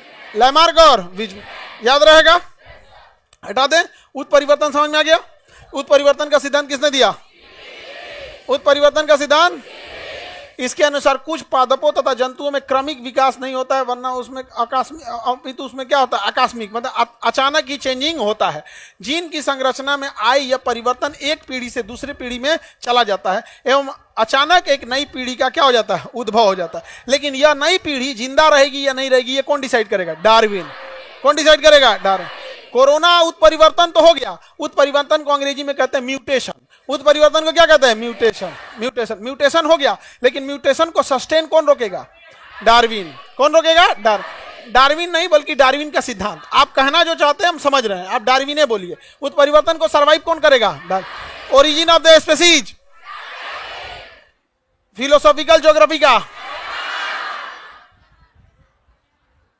Natural selection, Darwin. Survival of the fittest, जीवन के लिए संघर्ष, जिराफ की गर्दन, लैमार्क। चूहा की पहुंच, विजमैन। चूहे की पहुंच, म्यूटेशन यानी उत्परिवर्तन, डीब्रिज। म्यूटेशन धीरे धीरे या अचानक, लेकिन उसे सस्टेन करना इजी है या मुश्किल है? बहुत मुश्किल है, बहुत ज्यादा मुश्किल है। सर्वाइव नहीं कर पाएगा यहाँ पे। जैसे एक बहुत अच्छे ब्रीड का कुत्ता होता है, हस्की नाम होता है, रसिया में होता है। यहाँ ले आके पालोगे तो सर्वाइवल ऑफ द फिटेस्ट, क्योंकि उसका शरीर में इतना मोटा चर्बी होता है, बाल होता है, और गर्मी के दिन में यहाँ पागल हो जाएगा एकदम। समझ में? पागल हो जाएगा। तो अपने यहाँ का कुतवन सबको देखो ना, चमड़वा पातर, अब बाल के नाम पे खौरा जाएगा के, अधो दिन भर खजुआट रहेगा, 5 कदम चलेगा सब मुड़ के खजुआते रहेगा। दूर सोचा तू नहीं समझ आ गया? वो चमड़वा एकदम क्या रहेगा? पातर रहता है, क्योंकि हमारे वातावरण के हिसाब से है। और उस पे से बेचारे पे मक्खी लगल रहेगी, सब बेचारा परेशान रहेगा। इन्ने उन्हें जाएगा तो कोई ढेला चला देगा, कुछ चला, परेशान रहता है सब एकदम। यार क्या जिंदगी है, कोई मार के चल जाता है हमको। काश हम भी पागल हो जाते, पूरी दुनिया डरती। कुत्ता का इज्जत तभी होता है या तो पशुआ है या तो पागल है। पागल है तो सब लोग डरा जाते हैं, ओ बाप भी पागला है। आगे बढ़े। उत्परिवर्तन समझ में आ गया? उत्परिवर्तन हम कर सकते हैं कि नहीं कर सकते हैं? पादपों में इसी को कर दिया जाता है उत्परिवर्तन, म्यूटेशन या क्लोनिंग कर सकते हैं, उसी में से चेंज किया जा सकता है। समझ में आ गया कि नहीं आ गया? उत्परिवर्तन करके फिर उसको डार्विन के आधार पर उसको सर्वाइव करके दिया जा सकता है। समझ में आ रहा है कि नहीं आ रहा? उत्परिवर्तन का सिद्धांत समझ में आ गया कि नहीं आ गया? इसे होता भी है ऐसे उत्परिवर्तन। सपोज कीजिए कि कोई ऐसा पौधा है, जैसे गन्ना है, गन्ना देख रहे हैं, उसमें अचानक चेंजिंग कीजिए कि मोटा हो जाए, लेकिन मोटा गन्ना सर्वाइव नहीं कर पाएगा। चेंजिंग तो ला दिए, अब सर्वाइव करने के लिए उसे लेबोरेटरी में रख के उसके 1-2 पीढ़ियों को सर्वाइव करके उसी हिसाब से विटामिन मिनरल देना पड़ेगा, और उसके बाद अगर सर्वाइव कर दिया तो गन्ना कितना मोटा होगा? बांस बराबर। सर्वाइव नहीं कर पाएगा, लेकिन हम लोग सर्वाइव नहीं कर हो गया तो किसान कितना सुखी हो जाएगा। समझ में आ गया? जय विकास एवं जय विकास के प्रमाण। जय विकास में धीमी गति से होता है जय विकास, ही तो सब समझते हैं। विकास तो होता है धीमे, लेकिन उत्परिवर्तन तेज। जय विकास धीरे, लेकिन उत्परिवर्तन तेज। जैव विकास के सिद्धांत एवं उसके प्रमाण की उपलब्धता के कारण सभी वैज्ञानिक इसके सहमत हैं कि जीवों का विकास कालांतर में हुआ है तथा सतत प्रक्रिया, मतलब एक लंबी प्रक्रिया चलती जा रही है जो आज भी क्रमिक रूप से चालू है। हम धीरे धीरे आज भी हम लोग का कान ये धीरे धीरे छोटा होते जा रहा है, छोटा होते जा रहा है। तुम गौतम बुद्ध का कान देखना बड़ा हो जाएगा, भाई हम लोग का कान में क्या होता जा रहा है, छोटा हो जा रहा है। हम लोग की हाइट घटते जा रही है। अभी हम लोग की हाइट इतनी नहीं थी, नॉर्मल हाइट का आदमी ऐसा नहीं था। पहले हम लोग का जो वातावरण था, इसमें वातावरण में आज से लगभग 3 से 4 हजार साल पहले 6 फीट की हाइट कॉमन होती थी। आज 6 फीट की हाइट नहीं हो गई है। लड़की सबका तो और समस्या होते जा रहा है, नहीं समझे? हाँ बेचारी सब तो और पता नहीं क्या होते जा रहा है एकदम। 3.5 फीट। आगे बढ़े। अब देखो यहां हमको समझना है, कई ये क्वेश्चन भी आते हैं, इसको याद रखना, आप लोग को सीक्वेंस याद रखना है। 2 जीव में आपस में लक्षण होते हैं। कई बार देखिएगा मेल फीमेल के लक्षण को ट्रांसजेंडर हम लोग बोलते हैं। उसमें पुरुष एवं मादा दोनों के लक्षण होते हैं, उसे क्या कहेंगे? ट्रांसजेंडर। पहले हम लोग ट्रांसजेंडर को समाज में बुराई के तौर पे देखते थे, अभी ट्रांसजेंडर के लिए समाज ने आरक्षण किया है, जो जरूरी भी है क्योंकि उसमें उस व्यक्ति की कोई गलती नहीं है। और समाज हमेशा गलत बोलने लगेगा उसको कोई नौकरी देगा नहीं। और वो कहीं पैसा मांगेगी सड़क पे या रोके तो का ये सबको खाली पैसे मांगना रहता है। अरे भाई तो तुम नौकरी दे दे, नौकरी देगा नहीं क्या? वो सब बहुत समाज के लिए भलाई करते हैं। कम से कम हम लोग वो अपने सोसाइटी में शांति से रहते हैं। युद्ध जब हुआ था ना पाकिस्तान से, कारगिल युद्ध, वो लोग चंदा दिए थे लोग, सोचिए। तो हम लोगों ने अगर कहेंगे मेल और फीमेल का जो बीच की कड़ी रहेगा तो ट्रांसजेंडर, क्या चीज कहेंगे? ट्रांसजेंडर। उसी तरह से कई बीच के कड़ी हैं जिससे सवाल आपसे पूछता है। जैसे आपका पहला जो होता है मछली, पीसीज वर्ग में आता है। देखो ये वर्गीकरण को इसको हम बता देते हैं, जितने मछली होते हैं उन्हें टेक्निकल नाम में पीसीज कहते हैं। क्या कहेंगे? पीसीज। जो मेढक वगैरह हो गए जो दोनों जगह पर रह सकते हैं उसे क्या कहेंगे? एम्फीबियन। मछली को पीसीज, दोनों जगह रह सकता है एम्फीबियन। रेंगेगा तो रेप्टिलिया, रेंगेगा तो जमीन पानी दोनों पर रहेगा एम्फीबियन। उड़ेगा तो एबीज, तैरेगी तो पीसीज। मछली को पीसीज, उड़ने वाले को एबीज। ये क्वेश्चन आपको ना कई बार जीएस में ना देके रीजनिंग में दे देता है। जब पक्षी का संबंध एबीज से है, मेढक का संबंध एम्फीबियन से है, तो मछली का संबंध किससे? इस टाइप का दे देता है। मछली पीसीज, इसी से बना है पीसी कल्चर। समझ में आ गया? मछली पालन पीसी का, तो मछली के ग्रुप को पीसीज, रेंगने वाले को रेप्टिलिया, उड़ने वाले को एबीज, स्तनधारी को मैमिलिया। हम लोग किसमें आएंगे? मैमिलिया। मैमिलिया की पहचान, वो अपने बच्चे को दूध पिलाता है। समझ में आ गया? मेल और फीमेल में स्तन होते हैं दोनों में, लेकिन फीमेल में स्तन ग्रंथि होती है जो एक उम्र होने के बाद स्तन ग्रंथि काम करना प्रारंभ कर देती है, लेकिन बचपन से ही स्तन ग्रंथि काम नहीं करेंगे। तो मेल और फीमेल दोनों स्तनधारी में आते हैं, लेकिन स्तनधारी किसके पास? स्तन ग्रंथि किसके पास होती है? फीमेल के पास। तो मानो किसमें आएगा? स्तनधारी में। बकरी, गधा, घोड़ा, भैंस, सब पर्यायवाची है। तुम लोग का पर्यायवाची समझते हो? हाँ, क्या होता है पर्यायवाची? सिनोनिम्स। किसका सिनोनिम्स था ये? आप लोग का। आगे बढ़े। ये क्या नाम दे सर? मेरी चाची FIR नाम डाल दी है, मैं नौकरी नहीं कर पाऊंगा, प्लीज हेल्प कीजिए। ऐसा रहे तो सब चाची लोग नौकरियां खाते रह जाएंगी लोग। हाँ, ऐसा कुछ नहीं होता है। FIR नाम डालने से कुछ नहीं होगा, चार्जशीट से अपना नाम हटवा लीजिएगा, आप प्रूफ दे दीजिएगा कि हम यहां नहीं थे। समझ में आ गया कि नहीं आ गया? सॉलिड प्रूफ है तो ठीक है, जैसे हॉस्पिटल में एडमिट थे, CCTV फुटेज है, कहीं कुछ है। अगर सॉलिड प्रूफ नहीं है तो फिर एक और प्रूफ है जो हर जगह काम करता है, समझते ही है।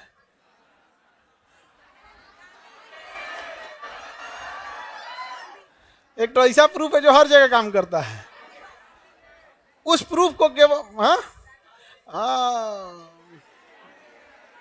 बहुत सारा प्रूफ होता है, फर्जी नहीं होना चाहिए। ऐसा कि लिख देते हैं फर्जी ना, उससे क्या मतलब होता है? आगे बढ़े। पांचों नाम याद रहेगा। हम लोग किसमें आएंगे? मेमिलिया। देखो हिंदी नहीं देगा, स्तनधारी देगा नहीं, अंग्रेजी लिख देगा मेमिलिया, ऐसा ही लिख देगा मेमिलिया। एविज में पक्षी, रेप्टिलिया में सांप वगैरह, छिपकली रेप्टिलिया में, रेप्टिलिया दोनों जगह रह जाएगा। और मछली, मछली पीसी, सब में रीढ़ की हड्डी होती है। इन सब में क्या होती है? रीढ़ की हड्डी। जिसमें रीढ़ की हड्डी होती है उसको क्या कहा जाता है? मेरुदंड कहते हैं। देखो समजात जीव, असमजात जीव। समजात असमजात से पहले समझने से पहले यहाँ कहा गया, कड़ी नहीं दिया है, एक सेकेंड, जीव जंतुओं के बीच की कड़ी, ये रहा कड़ी, पादप एवं जंतु की कड़ी। पहले इसको याद करा देते हैं, फिर इसको याद कराएंगे। देखिए कुछ योजक कड़ियों के उदाहरण, कड़ी के उदाहरण समझिए। जैसे मेल फीमेल का उदाहरण आप समझ में आ गया। मेल फीमेल का उदाहरण ट्रांसजेंडर, बीच की कड़ी क्या हो जाएगी? ट्रांसजेंडर। अभी पहले इसको समझा देते हैं। उसी तरह सजीव और निर्जीव के बीच की कड़ी वायरस, सजीव और निर्जीव की कड़ी वायरस एक निर्जीव की तरह होता है। जैसे पाउडर, कैसे हम लोग शरीर पे पाउडर मार लिए, पाउडर वह जिंदा होगा, वायरस वह जिंदा हो जाता है, वो पाउडर ऐसा रहता है, वायरस वह पाउडर ऐसा रहता है। हाथ पर रखेंगे ना जिंदा हो जाएगा। आ गया मेरा मालिक आ गया, चलिए मालिक को सुता देते हैं। अब जा सीधाने अगरबत्ती जलेगा। नहीं समझे? सीधाने क्या जलेगा? मतलब मर गए। सीधाने अगरबत्ती का मतलब क्या होता है? मर गए। तो वायरस सजीव है या निर्जीव? हाँ दोनों है। अगर उसको किसी लोहा वहां पे रखेंगे तो निर्जीव, ऐसे देखेंगे कैसन है, तुरंत सजीव हो जाएगा। बहुत कचरा होता है सजीव और निर्जीव के बीच की कड़ी। इसीलिए ससुरा जल्दी मरते नहीं है सब, निर्जीव की तरह पड़ा रहेगा। खाना पीना किसी चीज की जरूरत नहीं, जैसे स्टार्ट होगा तुरंत अपना क्या करेगा? सजीव हो जाएगा। और सजीव होने के बाद हमारी कोशिका के पास जाएगा और कहेगा आप ही हैं एक कोशिका से दूसरी कोशिका को बनाते हैं, फोटोकॉपी मशीन आप ही हैं, हमरो तनी फोटोकॉपी निकालिए तो 8 गो 10 गो हमारे ही शरीर से हमारा ही फोटोकॉपी बनवाएगा अपना, और धीरे धीरे हमारे शरीर में बढ़ जाएगा। समझ में आ गया कि नहीं आ गया? अगर इधर बाहर इधर उधर है तो आदमी मार दिया। कोरोना फेफड़वा में घुस गया था, कहा था कि हमारा तनी कॉपी बनाई, तो फेफड़वा में घुस के इतना ना कॉपी बना दिया, इतना कॉपी बना दिया कि फेफड़ा में सांसें लेने का जगह नहीं बचा। फेफड़ा बंद कर देता था। ये इतना शरीर में क्षमता बढ़ा देता था। और फेफड़ा उसको बाहर फेंकने की कोशिश करता था। तो बाहर कैसे फेंकेगा? तो हमारा WBC उसे मारता था, तो WBC को मारता था, तो दोनों की लाश गिरी रहती थी, WBC भी और कोरोना का। हम लोग सब फेंकते थे तो वही खेखार के रूप में निकलता था, डेड बॉडी था सब। समझ में आ गया कि नहीं? डेड बॉडी था। किसका? WBC और कोरोना का, WBC और कोरोना। समझ में आ गया? और वो आराम से निकल सके डेड बॉडी, इसलिए शरीर उसमें म्यूकस यानी चिपचिपा पदार्थ मिला लिया था कि निकलने में आसानी हो। यहाँ पे तो बताओ सजीव निर्जीव के बीच की कड़ी, में सजीव का भी गुण है और निर्जीव का भी गुण है। उसी तरह पादप और जंतु के बीच की कड़ी, पादप कहता है कि हमको भोजन देने की जरूरत नहीं है, हम अपने से बना लेंगे। और जंतु कहता है कि हम कोनो ना कोनो चीज को खाएंगे, या तो हम शाकाहारी रहेंगे तो पेड़ पर सब्जी नोच के खा जाएंगे, और मांसाहारी रहेंगे तो कोनो चलता फिरता जीव को पहले सुताएंगे, फिर काटेंगे, खा के खत्म कर देंगे। यहाँ पे तो दूसरे को पकड़ के खाने वाला जंतु, और अपना भोजन खोम बनाने वाला हम लोग क्या है? जंतु। या तो साग सब्जी नोच के खाएंगे या कुछ भी। मुंह बंद कर दीजिएगा ना तो हम लोग मर जाएंगे। अगर खाना नहीं खाएंगे तो हम लोग मर जाएंगे। और पेड़ पौधा कोई दिक्कत नहीं है, आराम से पानी दीजिए तो भी ठीक है, कह के तोरा भरोसे बैठा लेने भाई। ऐसे छोटा मोटा पौधा समझा हमको, गमला में है तुम्हारे, अपन सप्लाई लाइन रखे हैं, RO वाटर नहीं समझे? आपके पानी के भरोसे है। कौन जंगल में पानी डालने जाता है? एगो गमला में पानी डालते हो, 8 गो पौधा में डालोगे तो 13 को सुखा दोगे। आगे बढ़े तो पादप और जंतु के बीच की कड़ी युगलीना, पादप और जंतु के बीच की कड़ी मतलब ये अपना भोजन भी बना लेता है, और इसके आसपास में कोई गुजरेगा तो पकड़ के खाई हो जाता है। समझ में आ गया कि नहीं? दोनों, जैसे मान के चलिए आम का पेड़ है, अपना भोजन बना लेता है, आप आम तोड़ने गए तो पकड़ के खा गए आपको, चलता है भाई, जरूरत था ऊर्जा का। ऐसे ही करता है कौन? युगलीना। युगलीना खाई हो जाता है दूसरे को पकड़ के। तो पादप और जंतु के बीच की कड़ी, फोटो दिखा दे, एनिलिडा और ऑर्थोपोडा। एनिलिडा और ऑर्थोपोडा कीड़े की तरह चलता है, ऑर्थोपोडा कीड़े की तरह चलता है, और एनिलिडा का शरीर एकदम नरम होता है, केचुआ जोंक, तो उसका शरीर भी नरम रहेगा। उसका पैरों खूब ज्यादा रहेगा। तो एनिलीडा और ऑर्थोपोडा के बीच की जो कड़ी होती है उसे क्या कहते हैं? हाँ, पेरीपेटस। क्या कहेंगे? पेरीपेटस। आपको ये सब याद रखने की ढेर जरूरत नहीं है, आपको बस ये याद रहना चाहिए। कौन सा? पादप और जंतु के बीच की कड़ी। हाँ, एनिलीडा और ऑर्थोपोडा का पेरीप्लस। हाँ, आगे बढ़ जाएं। और यहां देखिए आपको डकबिल प्लेटिपस या फिर एकिडना, ये पक्षी की तरह दिखता है लेकिन रहता है स्तनधारी। दिखता कैसे है? पक्षी की तरह, और रहता क्या है? इसलिए इसे पक्षी और स्तनधारी के बीच की क्या कहेंगे? कड़ी। बताइए, पादप और जंतु के बीच की कड़ी। पादप जंतु, पादप जंतु, सजीव निर्जीव, सजीव निर्जीव, एनिलीडा ऑर्थोपोडा, एनिलीडा ऑर्थोपोडा, पक्षी और स्तनधारी। डकबिल नहीं याद रखेगा, प्लेटिपस। क्या याद रखना है? प्लेटिपस, बस प्लेटिपस बोलेंगे। इसमें किसके गुण है? पक्षी और स्तनधारी। पक्षी और, किसी को दिक्कत नहीं ना? पीसीज मतलब क्या होता है? मछली। पीसीज मतलब मछली। एम्फीबियन मतलब बाहर निकल जाता है, जो दोनों जगह रह सकती। अभी बताओ, ऐसी कोई मछली है जो जमीन पे भी रह सकती है? हाँ, एगो मछली है लंग्स फिश। लंग्स फिश, फुसफुस, लंग्स मतलब फेफड़ा मछली, मतलब उसके पास फेफड़ा होता है। मछलिया के पास क्या है? फेफड़ा। मछली के पास क्या है? फेफड़ा। मछली है, बाहर निकालेंगे तो कोई टेंशन नहीं, कहेगा बाजार में ले जाएगा बेचने, हमको कूद के भाग जाएंगे जहां मौका मिलेगा। बाहर भी जी लेते हैं हम। मछली पानी के बाहर रह सकती है। कौन सी मछली? लंग्स मछली।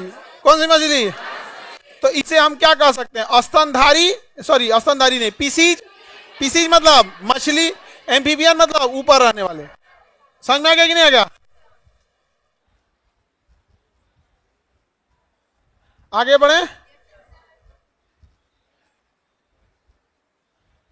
Any problem? इन सब का फोटो दिखा दे, मैं तो यादों नहीं। ये बहुत बार पूछा है, तुमको याद रहे ना रहे इसको यादे कर लेना। पहले तो पढ़ लो लोग, पहले पढ़ल जाएगा कि नहीं।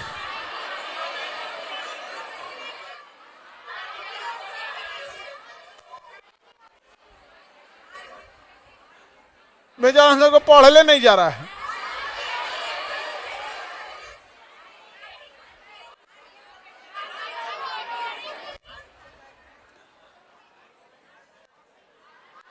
Archaeo प्लेट्रिक्स, archaeopteryx. ये क्या करता है समझो, ये रेंग के चलता है। क्या चलता है? और फिर उड़ियो जाता है। चलता है रेंग के और फिर उड़ जाता है। जैसे सांप का पंख लगा दो, क्या करो? सांप का पंख लगा दो। चलेगा कैसे? रेंग के, और फिर उड़ जाएगा। रेंग के चलेगा इसलिए और सरीसृप, रेंग के चलेगा इसलिए सरीसृप, और उड़ जाएगा इसलिए पक्षी। तो पक्षी और सरीसृप के बीच की कड़ी को क्या कहते हैं? आर्कियो प्लेट्रिक्स। आर्कियो प्लेट्रिक्स। फोटो दिखा दें। चलिए, फोटो कहाँ है? जिसका लगा है कहाँ पे है? इसी में है कि नीचे की लगाना पड़ेगा? फोल्डर में है, बस फोल्डर खोल देना। कहाँ है? ये दिखता कहीं नहीं इमेज हुआ। अच्छा देखो भाई, अब इधर समझो, यहां हम देख फोटो दिखाते हैं, आप पहचानिएगा क्या है। ये है आपका आर्कियो प्लेट्रिक्स। आर्कियो,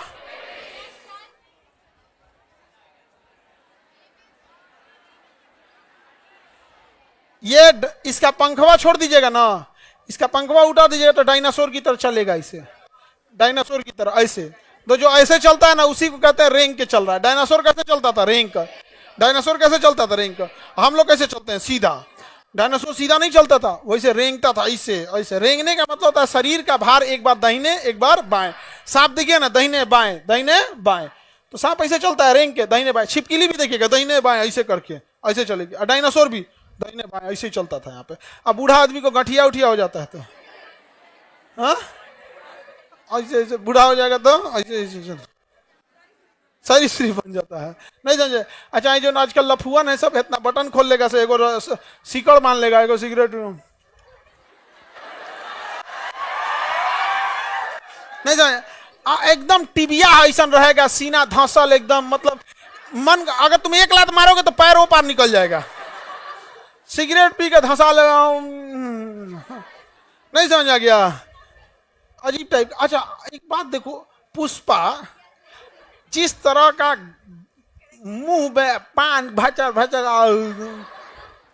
क्या भाऊ, अजीब यार, उसको क्यों ऐसा बना दिया हमको नहीं समझ में। इतना बेहतरीन हीरो है, नहीं समझ आ गया।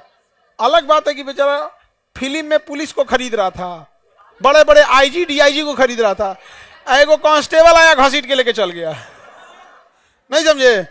पुष्पा का कुल, पुष्पा झुकेगा नहीं, पुष्पा सुता दिया उनको।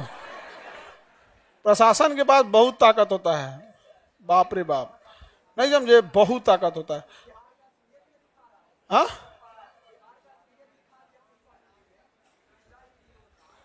आगे बढ़े तो ये बताइए ये क्या है, आर्कियो रेप्टिस है क्या, ये सरीसृप, असुरा उड़ जाता है।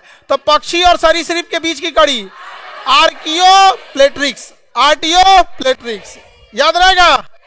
अब हम आपको दूसरा फोटो दिखाते हैं, आप पहचानेंगे क्या है ये।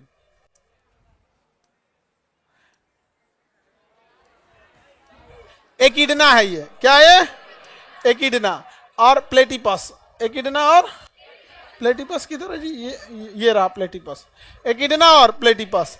देखिए ध्यान से यहाँ पे, एकिडना और प्लेटिपस, इसके अंदर पक्षी के गुण है। देखिए बत्तख की तरह चोंच है, इसका भी चोंच है, ये है एक तरह से पक्षी, और स्तनधारी भी है, पक्षी और स्तनधारी, पक्षी और स्तनधारी में भी है। देखिए कहाँ गया, प्लेटिपस दिखने में कैसा रहेगा, पक्षी दिखने में कैसा रहेगा, साथ में क्या रहेगा, स्तनधारी, स्तनधारी। तो प्लेटिपस और एकिडना दिखने में पक्षी और रहेगा स्तनधारी, तो दोनों के बीच की कड़ी बताइए, पादप और जंतु के बीच की कड़ी, पादप और जंतु के बीच की कड़ी युगलीना।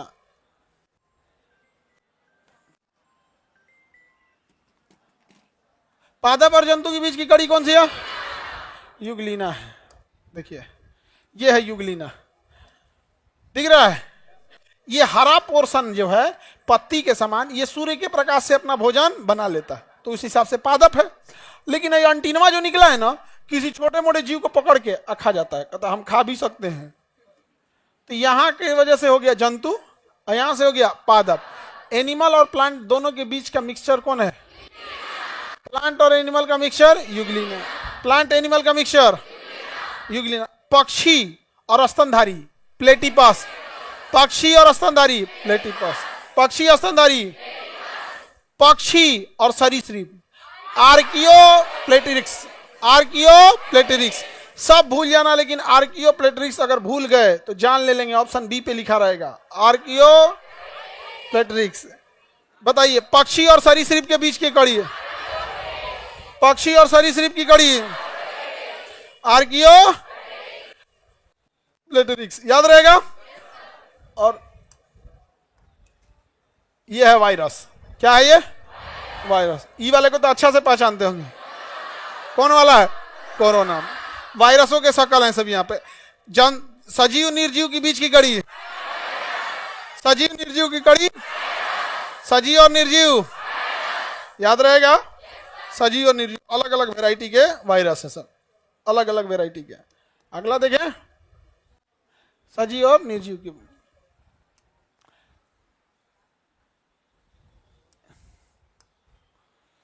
ये है आपकी लंग्स फिश। कौन सी फिश है तो ये मछली, मछली मतलब पीसीज, मछली मतलब पीसीज, और पानी के बाहर निकल आती है, पानी के बाहर आ जाती है, इसलिए क्या हो जाएगी, एम्फीबियन। एम्फीबियन मतलब उभयचर। तो मछली और उभयचर के बीच की कड़ी लंग्स फिश। इस फिश के पास क्या है, लंग्स है, क्या है, लंग्स है। फेफड़ा है इसके पास, क्या है, फेफड़ा। इसका कल्फर दिख रहा है कहीं, नहीं, बाहर आ जाती है। इसको बाहर निकालेंगे नहीं मरेगी ये, कहिए बकलोल कहीं का, तुम जाओ पहले सर का पॉकेट जी को पढ़ के आओ, नहीं समझे, मर जाएगी ये। क्या नाम है इसका, लंग्स फिश।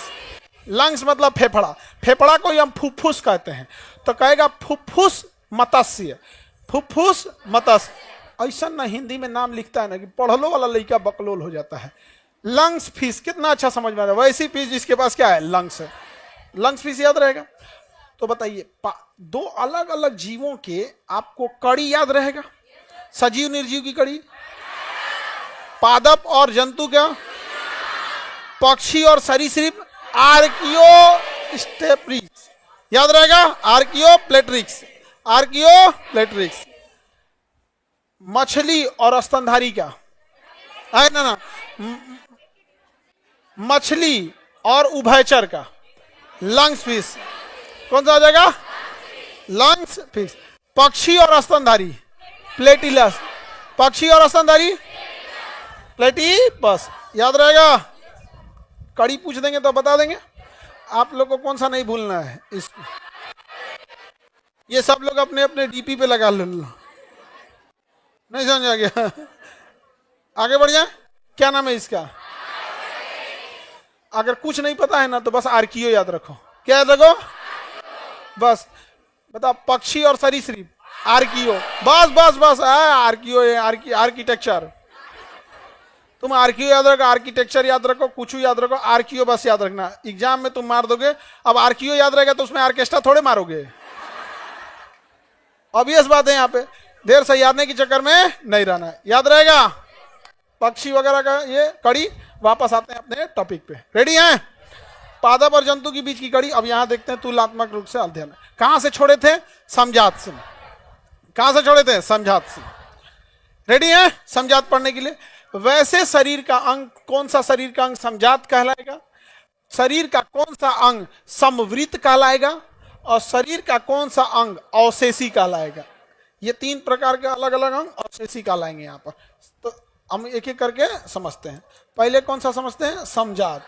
पहले समझते हैं समझात। वे अंग जिनकी आंतरिक संरचना क्या हो? समान। यानी वैसे अंग जिनकी संरचना क्या हो? समान। संरचना क्या हो? समान हो, लेकिन कार्य क्या हो? अलग अलग। संरचना क्या हो? समान, लेकिन काम कैसे करे? अलग अलग। संरचना समान, काम काम अलग अलग। जैसे देखो, हम लोग यहाँ पे एग्जाम्पल में देखो, वेल मछली का अग्र पात तैरने के काम में आता है। मछली देखेंगे ना तो समुद्र की मछलियां बड़ा बड़ा ऐसे हाथ पैर होता है उनका तैरने वाले। वेल मछली का पैर फ्लैप देखेंगे तो बहुत बड़ा होता है। पहले एक हड्डी होती है, फिर दो हड्डी होती है, फिर उनका ये चौड़ा हो जाता है। तो जैसे हमारे हाथों की संरचना है, पहले एक हड्डी है, फिर दो हड्डी है, फिर ऐसे पंजा है, वैसे ही वेल मछली में भी होता है। पहले एक हड्डी, फिर दो हड्डी, और फिर पंजवा आपस में चिपका रहता है तो उनको तैरने में हेल्प करता है। तो जैसे हमारे हाथ की उत्पत्ति है वैसे ही वेल मछली की हाथ की उत्पत्ति है, लेकिन दोनों का काम कैसा है? अलग अलग। तो समझात का मतलब क्या है? दिखने में एक जात का लेकिन समान नहीं है। समझात माने दिखने में एक जात लेकिन एक काम नहीं करेगा। जैसे वेल मछली तो देख ही लिए, यहाँ पर मनुष्य का हाथ हम देख लिए, मनुष्य का हाथ देख लिए ना, दिखने में कैसा है? एक समान, लेकिन काम एक जैसा करता है नहीं। जैसे चीता, शेर, इसका हाथ देखो और हमारा हाथ देखो, बनावट एक जैसा रहेगा, उसमें भी केहूनी है, झुक जाएगा, सब कुछ होगा, लेकिन हम अपने हाथ से पकड़ने का काम करते हैं, वो अपने हाथ से पकड़ने और दौड़ने दोनों का काम कर लेता है। तो समझात दिखने में काम, समझात दिखने में काम। ठीक इसी का उल्टा याद रखना है। किसमें? समवृत्त में। किसमें? समवृत्त में। अलग दिखेगा, काम एक करेगा। समवृत्त में अलग दिखेगा, काम एक करेगा। आप दोनों फॉर्मूला याद नहीं रखना है वरना आपसे गड़बड़ हो जाएगा। केवल एक याद रखना है। केवल क्या याद रखना है? एक। किसका याद रखना है? समझात। दिखेगा एक जैसा, काम अलग। इसी का उल्टा करना, समवृत्त। उल्टा करो, समवृत्त। समवृत्त का मतलब क्या हो जाएगा?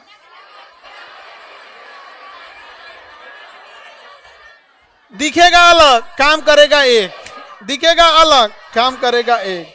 तो बताओ समझात वाला क्या है? अब समझो, सुनो ध्यान से। अब तुम्हारा पूरा स्क्रीन नहीं हो रहा है तो तुम लालका सीआर बना के भेज रहे हो। अब तुम्हारे मोबाइल में गड़बड़ी होगा तो नहीं हो रहा है, नहीं हो रहा है, अनइंस्टॉल करके इंस्टॉल करें, हो जाएगा।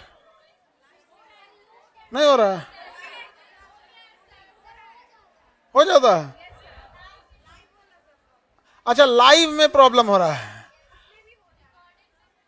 चलो अब देखो, एक एक करके अपने से सीख लेना लोग कुछ कुछ। सुनो अब ध्यान से, आगे समझो, याद कैसे रखना। आपके जाति का नेता, आपके जाति का आदमी हमेशा आपको कहेगा कि हम आपके साथ हैं, तो समजात वाला साथ दिखता है, होता नहीं है। याद रखना, सिंपल है कि नहीं। समजात किसे कहेंगे? दिखेगा एक जैसा, काम नहीं आएगा। दिखेगा एक जैसा, काम नहीं आएगा। जैसे चमगादड़ का पंख, जैसे हमारा हाथ है शुरू में ऐसे, बाद में जाके ऐसे खुल जाता है, तो चमगादड़ का पंख, शेर या चीता का हाथ, मानव का हाथ, मछली का फ्लैप, दिखता एक जैसा है, समजात है लेकिन काम नहीं कर। इसी का उल्टा करेंगे तो क्या हो जाएगा? समवृत। समवृत क्या है? दिखता एक जैसा नहीं है लेकिन काम करता, एक जैसा दिखता नहीं है लेकिन काम करता है, उसी को क्या कहेंगे? समवृत। क्या कहेंगे? समवृत। क्या कहेंगे? समवृत। आगे बढ़ जाएं, उसे क्या कहेंगे? समवृत। जैसे कीड़े का, कीट का पंख, कीड़े में कितना पंख होता है? 4 गो। अब पक्षी में कितना होता है? 2 गो। क्या एक जैसा दिख रहा है? एगो में 4 गो पंख दिख रहा है, एगो में 2 गो पंख दिख रहा है, तो ऑब्वियस बात है एक जैसा तो दिख नहीं रहा है, लेकिन दोनों अपने पंख से क्या कर जाते हैं? उड़ जाते हैं। दोनों अपने पंख से उड़ जाएंगे। तो सुनो ध्यान से, परिभाषा बताना। उत्पत्ति एक समान दिखती है लेकिन कार्य अलग अलग। समझा? असमृत का बस इसी का उल्टा कर लेना, याद नहीं करना, कंफ्यूजन हो जाएगा, बस क्या कर लेना है? उल्टा कर लेना। समझा तो याद रहेगा। अवशेषी अंग जो शरीर में रहता है लेकिन किसी काम का नहीं है, क्या कहलाएगा? अवशेषी अंग। शरीर में है लेकिन किसी काम का नहीं है, क्या है? अवशेष। जैसे आप लोग का दिमाग शरीर में है लेकिन किसी काम का है, शरीर में रहे काम ना करे, उसे क्या कहेंगे? अवशेष। शरीर में है लेकिन काम ना करे, अवशेषी। जैसे मानव शरीर में अवशेषी अंग में देखेंगे अपेंडिस। क्या होता है? अपेंडिस। पे दाहिनी और बड़ी आंत के नीचे होता है अपेंडिस, जो घास भूस लकड़ी उकड़ी खा जाएंगे तो उसको पचाने के काम में आता है। हम लोग लकड़ी उकड़ी खाना छोड़ दिए, इसलिए हमारा अपेंडिस शरीर में है लेकिन काम नहीं करता है। लेकिन जानवरों में अपेंडिस बहुत जरूरी है, वही लकड़ी उकड़ी को पचाता है। कान की पेशी है, जो कनवा बाहर है, इसका हमारा कोई काम नहीं है। ये कर्ण पिल्लो कहलाता है, पन्ना, ये हमारे किसी काम का नहीं है। फिलहाल अभी है तो हम लोग जो पढ़ाने के टाइम पे इसमें माइक रख देते हैं, और अगर ये नहीं रहता तो माइक ऊपर रखते, यहाँ रख के पढ़ाते, क्या दिक्कत है? पायलट यहाँ रख के पढ़ा देगा। पायलट जो माइक रखता है ऊपर रखता है, समझ में आ गया कि नहीं आएगा? पायलट कहाँ रखता है? ऊपर। बड़का हेडफोनवा देखना ना, बड़का हेडफोनवा में आजकल लड़का गाना सुन रहा है, इतना बड़का 2 गो लोटा बराबर लगेले है, वही में गाना सुन रहा है। यहाँ पे चश्मा, हाँ चश्मा है तो यूज कर लेते हैं, नहीं तो नहीं यूज करेंगे। समझ में आ गया? जैसे महिला लोग कान है तो इसमें पहनने के लिए यूज कर लेते हैं, नहीं रहता तो उस समय कोई और सिस्टम रहता। नहीं समझ में गया? इस सब टाइप का, कुछ इस टाइप का फैशन रहता, इसे निकालना कुछ और फैशन रहता उस टाइम। यहाँ पे भीड़ उड़ में बेचारा दबा जाता है इसे। तो शरीर में है काम नहीं करे, क्या कहलाएगा?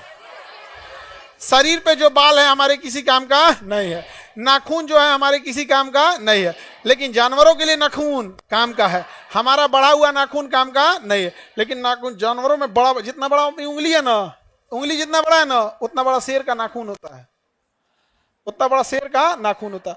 अगर इसे दुलार में इसे खींच दिया ना तो उतना गहीर करके निकाल देगा। यहाँ पर दुलार करेगा ना आपको, इसे जैसे नहीं देगा कुत्ता उत्ता ऐसा ऐसे कूदने लगते हैं, छोटा छोटा नाखून है, हल्का हल्का होता है। अगर शेर कूद गया तो एगो तो बड़का नाखून है एकदम तेज, और पे 2 कुंटल का रहता है, बकोट के एकदम घराक से इसे चिचिन पार देगा यहाँ से। जा, अब सारा किड्नी उड्डी बाहर सब ढकेलते रह गए है, ऐसे निकलना नहीं है जी, मरिए जाएंगे हम, अवशेषी हो जाएंगे पूरा शरीर। शरीर में है काम का नहीं है, क्या कहलाएगा? जैसे आप लोगों का दिमाग, अपेंडिस, शरीर के बाल, ये सब कैसे हैं? अवशेषी। समझा तो अवशेषी, ये सब समझ में आ गया? हटा के क्वेश्चन पूछें, बता देंगे आप लोग? हाँ, एक आदमी पॉकेट जी के दो। हाँ देखो, जैसे हम पूछ रहे हैं ऐसे ही आप लोग को पूछना है रूम पे बैठ के। दिमाग लगाए लोग ना, दिमाग तूर देंगे। रहे तब तो लगाए सब, यहाँ पे रहेगा ये नहीं, यहाँ पे पूछेगा। सुनो, जैसे जैसे पूछ रहे हैं ऐसे ही पूछना है यहाँ पे। बड़ी लंबा डिले हो गया बैठाने में आप लोग को, तो खैर एक आध क्लास में ऐसे हो जाता है। सुनो ध्यान से, जैसे जैसे पूछ रहे हैं उसी तरह, कोई टाइम लॉस नहीं करना है यहाँ पे। फिलोसॉफिकल जूलॉजिकल किसका किताब है? इसका है? जिराफ का सिद्धांत, सांप का टांग, मांसाहारियों में नाखून और दांत का बड़ा होना, चूहे का सिद्धांत, हाँ, natural origin of the species, natural selection, survival of the fittest, Darwin की किताब का नाम, origin of the species. Darwin के अनुसार संतान अधिक उत्पन्न होते हैं या कम, संघर्ष ज्यादा या कम, सामान्य जीव जिएगा या फिर जो सर्वोत्तम रहेगा वो, हाँ सर्वोत्तम रहेगा वो। बताइए विकास तेज होगा या धीरे, धीरे। उत्परिवर्तन तेज या धीरे, धीरे। उत्परिवर्तन तेज। ह्यूगो डीब्रिज ने कौन सा सिद्धांत दिया, ह्यूगो डीब्रिज ने उत्परिवर्तन, उत्परिवर्तन का सिद्धांत दिया। पीसीज में किसे रखते हैं, एम्फीबियन में, एबीज में, एबीज में पक्षी, रेप्टिलिया में, मानव बकरी, हाँ दिखने में समान लेकिन काम नहीं करेगा, समझा, भले अलग दिखे लेकिन काम करेगा सेम। कीट और पक्षी के पंख समवृत, मानव चीता चमगादड़ के हाथ, समझा, हाँ अपेंडिस, अपेंडिस कैसे अंग है, अवशेषी अंग। शरीर के बाल, सजीव निर्जीव की कड़ी, पादप जंतु के बीच का कड़ी, हाँ पक्षी और स्तनधारी, हाँ पक्षी और स्तनधारी, प्लेटिपास, पीसीज और एम्फीबियन, लंग्स, पीसीज और एम्फीबियन, पक्षी और सरीसृप, आर्कियो, पक्षी और सरीसृप, पक्षी और सरीसृप, आर्कियो याद है, ऐसे पूछना है आप लोग को। अब थोड़ा सा मैं आपको आज पॉलिटी भी बता ही देता, 2 लाइन ताकि दो शुरू कर दिए तो शुरू कर देते हैं, क्योंकि आप लोग को ना, आप हमारा पूरा आधा टाइम खा गए थे तुम लोग बैठाने के चक्कर में। ठीक है, पॉलिटी का ये लग गया है, पकड़ो इसको।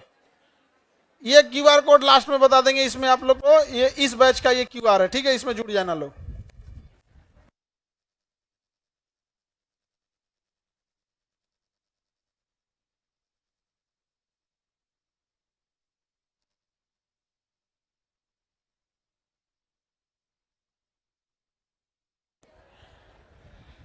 इससे आप लोग जुड़ गए ना, सारी सूचना इसी में देंगे लोग।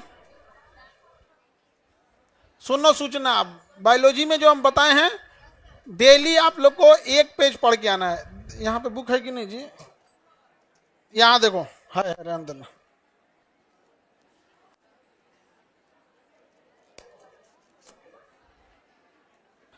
आगे बढ़े, पेज नंबर 380।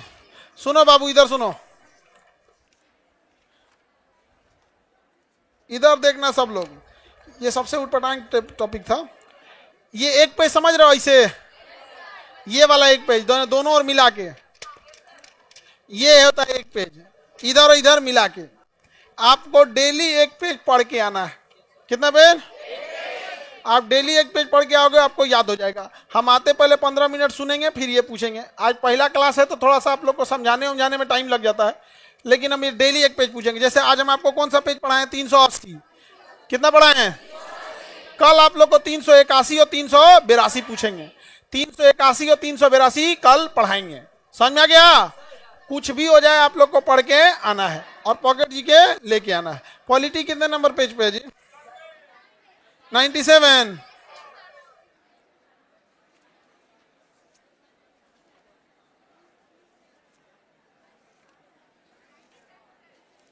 Page number 97।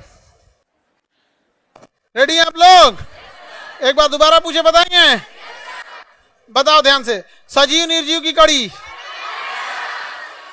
पक्षी और सरीसृप, आर्कियो, बस आर्कियो बोलो यहां पर। पादप और जंतु के बीच की कड़ी, पीसीज मतलब मछली, पीसीज और एम्फीबियन, लंग्स फिश। बताइए ध्यान से, बताइए। एवीज क्लास में किसे रखेंगे? एवीज क्लास में हाँ, पक्षी को। चलिए ध्यान से समझते हैं हम लोग। पॉकेट जीके का पॉलिटी थोड़ा सा स्टार्ट करेंगे क्योंकि आज लेट हो गया है, इसलिए हम ज्यादा नहीं बताएंगे। सुनो, भारत का संविधान कैसे कैसे चालू हुआ।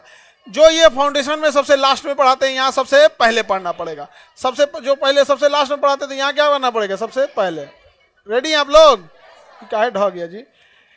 भारतीय संविधान का विकास 2 चरण में होता है। एक, जब 1857 की क्रांति जब नहीं हुई थी, पिटाया नहीं था सब, तो रेडीमेड संविधान बना के लाता था, यहाँ थोप देता था।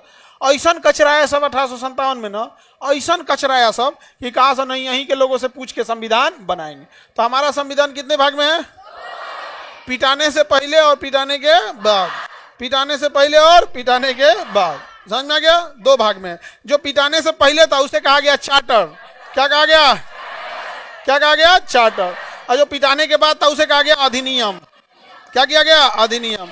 जैसे भारत शासन अधिनियम 1935, पिटाने के बाद हुआ तो अधिनियम।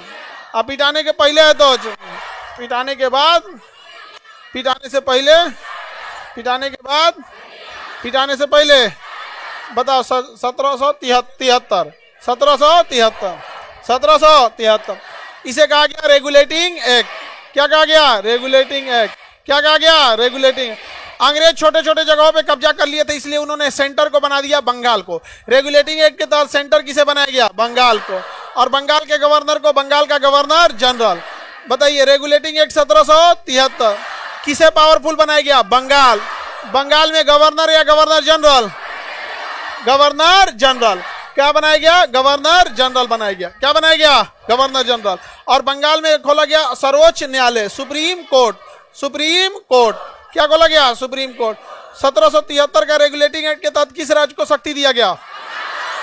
वहां गवर्नर या गवर्नर जनरल? सुप्रीम कोर्ट या हाई कोर्ट?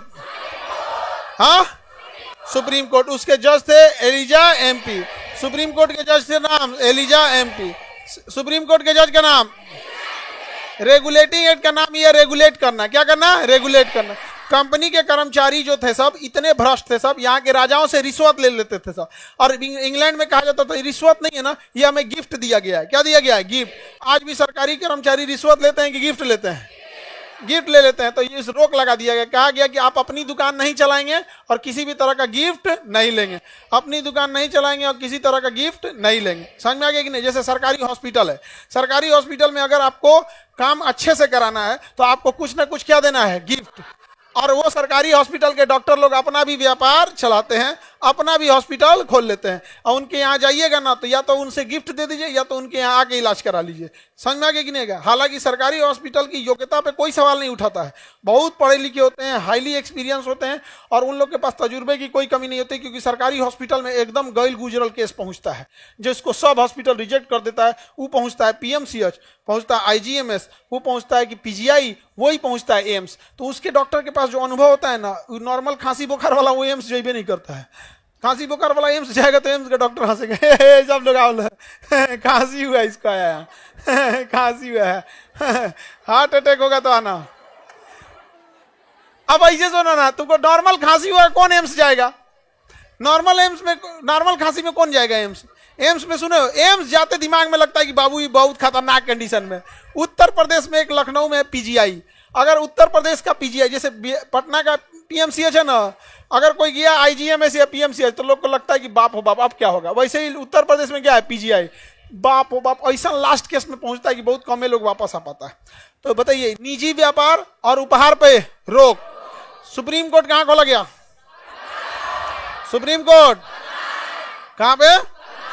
ये देखना ध्यान से, ये क्वेश्चन आएगा। Act of settlement, act of settlement, act of 1700, act of settlement, act of settlement 1700। इसमें कहा गया ना कि जो बिहार है, बिहार, बंगाल और उड़ीसा, बिहार, बंगाल और उड़ीसा, अंग्रेज यहां भी कब्जा कर लिए थे। और यहां का कानून बनाएगा कौन? बिहार, बंगाल और उड़ीसा पे कानून बना ले, तो कानून कौन बनाएगा? तो कहा गया बंगाल को ही। किसे दिया गया? बंगाल। रेगुलेटिंग एक्ट में भी पावर किसको? एक्ट ऑफ सेटलमेंट में भी बंगाल।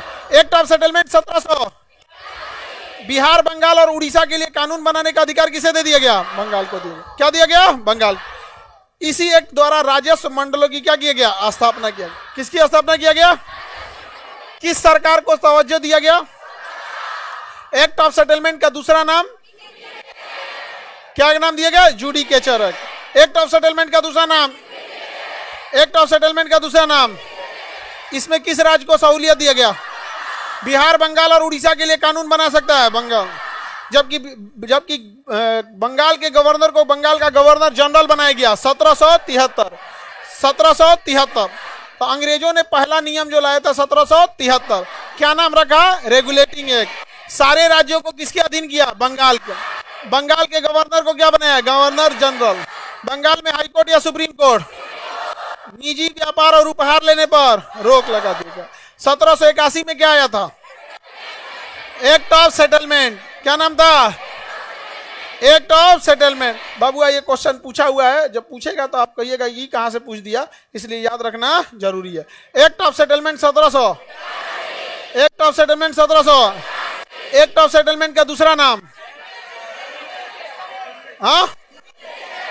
Judicature act. जुडिकेचर मतलब जुडिशरी का पावर दे दिया गया। कौन सा पावर दिया? जुडिशरी।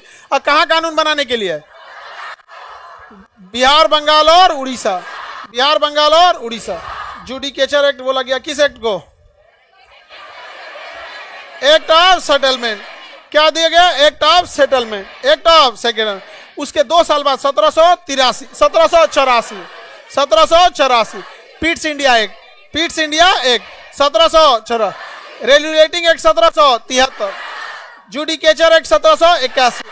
इसी का दूसरा नाम क्या था? Act of settlement. Act of settlement 1781। Pitt's India act 1784। Pitt's India act 1784। इसमें कहा गया कि जो गवर्नर जनरल के परिषद में सदस्यों की संख्या 4 से घटा के क्या कर दी गई? 3। यही एक ऐसा अधिनियम था जिसमें सदस्यों की संख्या बढ़ाने की जगह क्या किया गया? घटाए। तो पीट्स इंडिया एक्ट के तहत सदस्यों की संख्या 4 से क्या किया गया? 3। और कहा गया तुम लोग पूरा भ्रष्ट है। क्या है? पूरा भ्रष्ट है। इसलिए इसमें 2 भाग बांट दिया गया। कहा कंपनी कितने भाग में रहेगी? 2। एक काम करेगी राजनीति। क्या करेगी? राजनीति। किस राजा से लड़ना है उसे कहा जाएगा कंट्रोलर। क्या कहा जाएगा? कंट्रोलर। क्या कहा जाएगा? कंट्रोलर। एक का काम रहेगा व्यापार। क्या नाम रहेगा? इसका नाम रहेगा डायरेक्टर। क्या नाम रहेगा? डायरेक्टर। बताइए व्यापार कौन करेगा? राजनीति कौन करेगा? कंट्रोलर। कंपनी को 2 भाग में बांटा गया 1784। कंपनी को 2 भाग में बांटा। Pitt's India act 1700। Pitt's India act 1700। 4 से कितने सदस्य? 3। कंपनी को कितने भाग में? 2। व्यापार करेगा डायरेक्टर। व्यापार करेगा, राजनीति करेगा, युद्ध करेगा कंट्रोलर, समझौता करेगा कंट्रोलर, राजा से व्यापार स्थापित करेगा डायरेक्टर। व्यापार, युद्ध और राजनीति। कंपनी में 2 नियम आ गए 1784। द्वैध शासन ला दिया 1784। पीट्स इंडिया एक्ट ने सिंगल शासन या द्वैध शासन? कौन कौन? कंट्रोलर और डायरेक्टर। राजनीति करेगा कंट्रोलर, राजनीति करेगा, व्यापार करेगा। 2 भागों में बांट दिया गया था। कितने भाग में? इसे दोहरा शासन या द्वैध शासन कह सकते हैं। दोहरा शासन या द्वैध शासन कह सकते हैं। बताइए राजनीति कौन करेगा? Board of controller. कौन करेगा? Board of controller. Board of controller. अब व्यापार करेगा डायरेक्टर। हाँ याद कैला बिना क्या जरूरत है? Board of controller, director, controller और डायरेक्टर। व्यापार करेगा, व्यापार करेगा डायरेक्टर। ज्यादा पावरफुल डायरेक्टर या कंट्रोलर? ज्यादा पावरफुल कंट्रोलर। ज्यादा पावरफुल युद्ध कौन करेगा? कंट्रोलर। सेनापति कंट्रोलर, गवर्नर जनरल कंट्रोलर, युद्ध विराम कंट्रोलर, संधि कंट्रोलर। और चुपचाप व्यापार, चुपचाप व्यापार। बताइए क्या बिना कंट्रोलर के अनुमति लिखा? बोर्ड ऑफ कंट्रोलर के अनुमति के बिना देशी रियासतों के साथ संघर्ष अथवा सहयोग की शुरुआत नहीं किया जा सकता था। तो ज्यादा पावरफुल कौन था? कंट्रोलर। तो भारत में द्वैध शासन कौन सा अधिनियम लाया? Pitt's India act 1784। बताइए सेटलमेंट एक्ट 1781। 1781। बताइए जुडिकेटर एक्ट किसे कहा गया? Act of settlement. Act of settlement के तहत कानून बनाने का अधिकार किसे दिया गया? बंगाल को। Regulating act 1700। रेगुलेटिंग एक्ट 1700 कहां? Supreme court. बताइए द्वैध शासन 1784। अब आप डेट नहीं बताइएगा, नाम बताइएगा। जैसे 1773 नहीं बोलना है, रेगुलेटिंग एक्ट बोलना है। 1781 नहीं बोलना है, सेटलमेंट एक्ट बोलना है। 1784 नहीं बोलना है, पीट्स इंडिया एक्ट बोलना है। समझ में आ गया कि नहीं? हम मिटा के पूछेंगे, ऐसे नहीं। समझ में आ गया? देखो बबुआ, कई बार आप लोग को सारा अधिनियम याद रहता होगा, लेकिन आपको हवे नहीं लगता होगा कि कहां से पूछ दिया। जैसे जुडिकेचर एक्ट पूछेगा तो अभी यूपी पीसीएस में पूछा था, यूपी पीसीएस में पूछा था जुडिकेचर एक्ट, सब पगलाए थे, तो कहां से पूछ दिया हो। समझ में आ गया कि नहीं आ गया? तो ऐसे पगलाने की जरूरत नहीं है। रेडी? सर आप कमेंट ऑफ कर दीजिए, तथास्तु। कमेंट ऑफ कर दिया जाए, ऑफ। Comment of. आगे बढ़े? अरे लाइव नहीं बंद करना, चलो ठीक है आगे बढ़ते हैं। ऑफ हो गया। हमको देखो कितना मानते हैं। देखो हम फ्लो में पढ़ा रहे हैं, तो हम आपका कमेंट देखेंगे तो फ्लो खत्म ना हो जाता है, समझे? फ्लो में याद अच्छा से हो जाता है। रेडी? देखते हैं कितना लोग बताओ। रेडी हैं? डार्विन की किताब का नाम।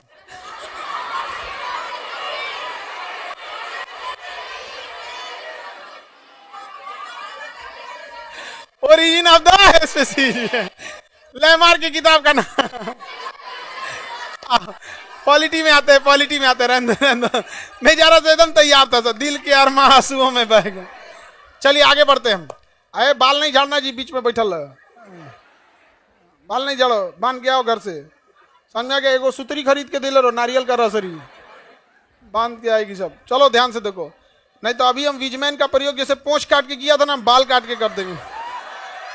अगले बैच में पढ़ाया जाएगा खान सर का सिद्धांत। हाँ हाँ, और हम बाल काट मतलब सिद्धांत भले फेल हो जाए, बाल तो काट देंगे। आगे बढ़े? चलो रेडी?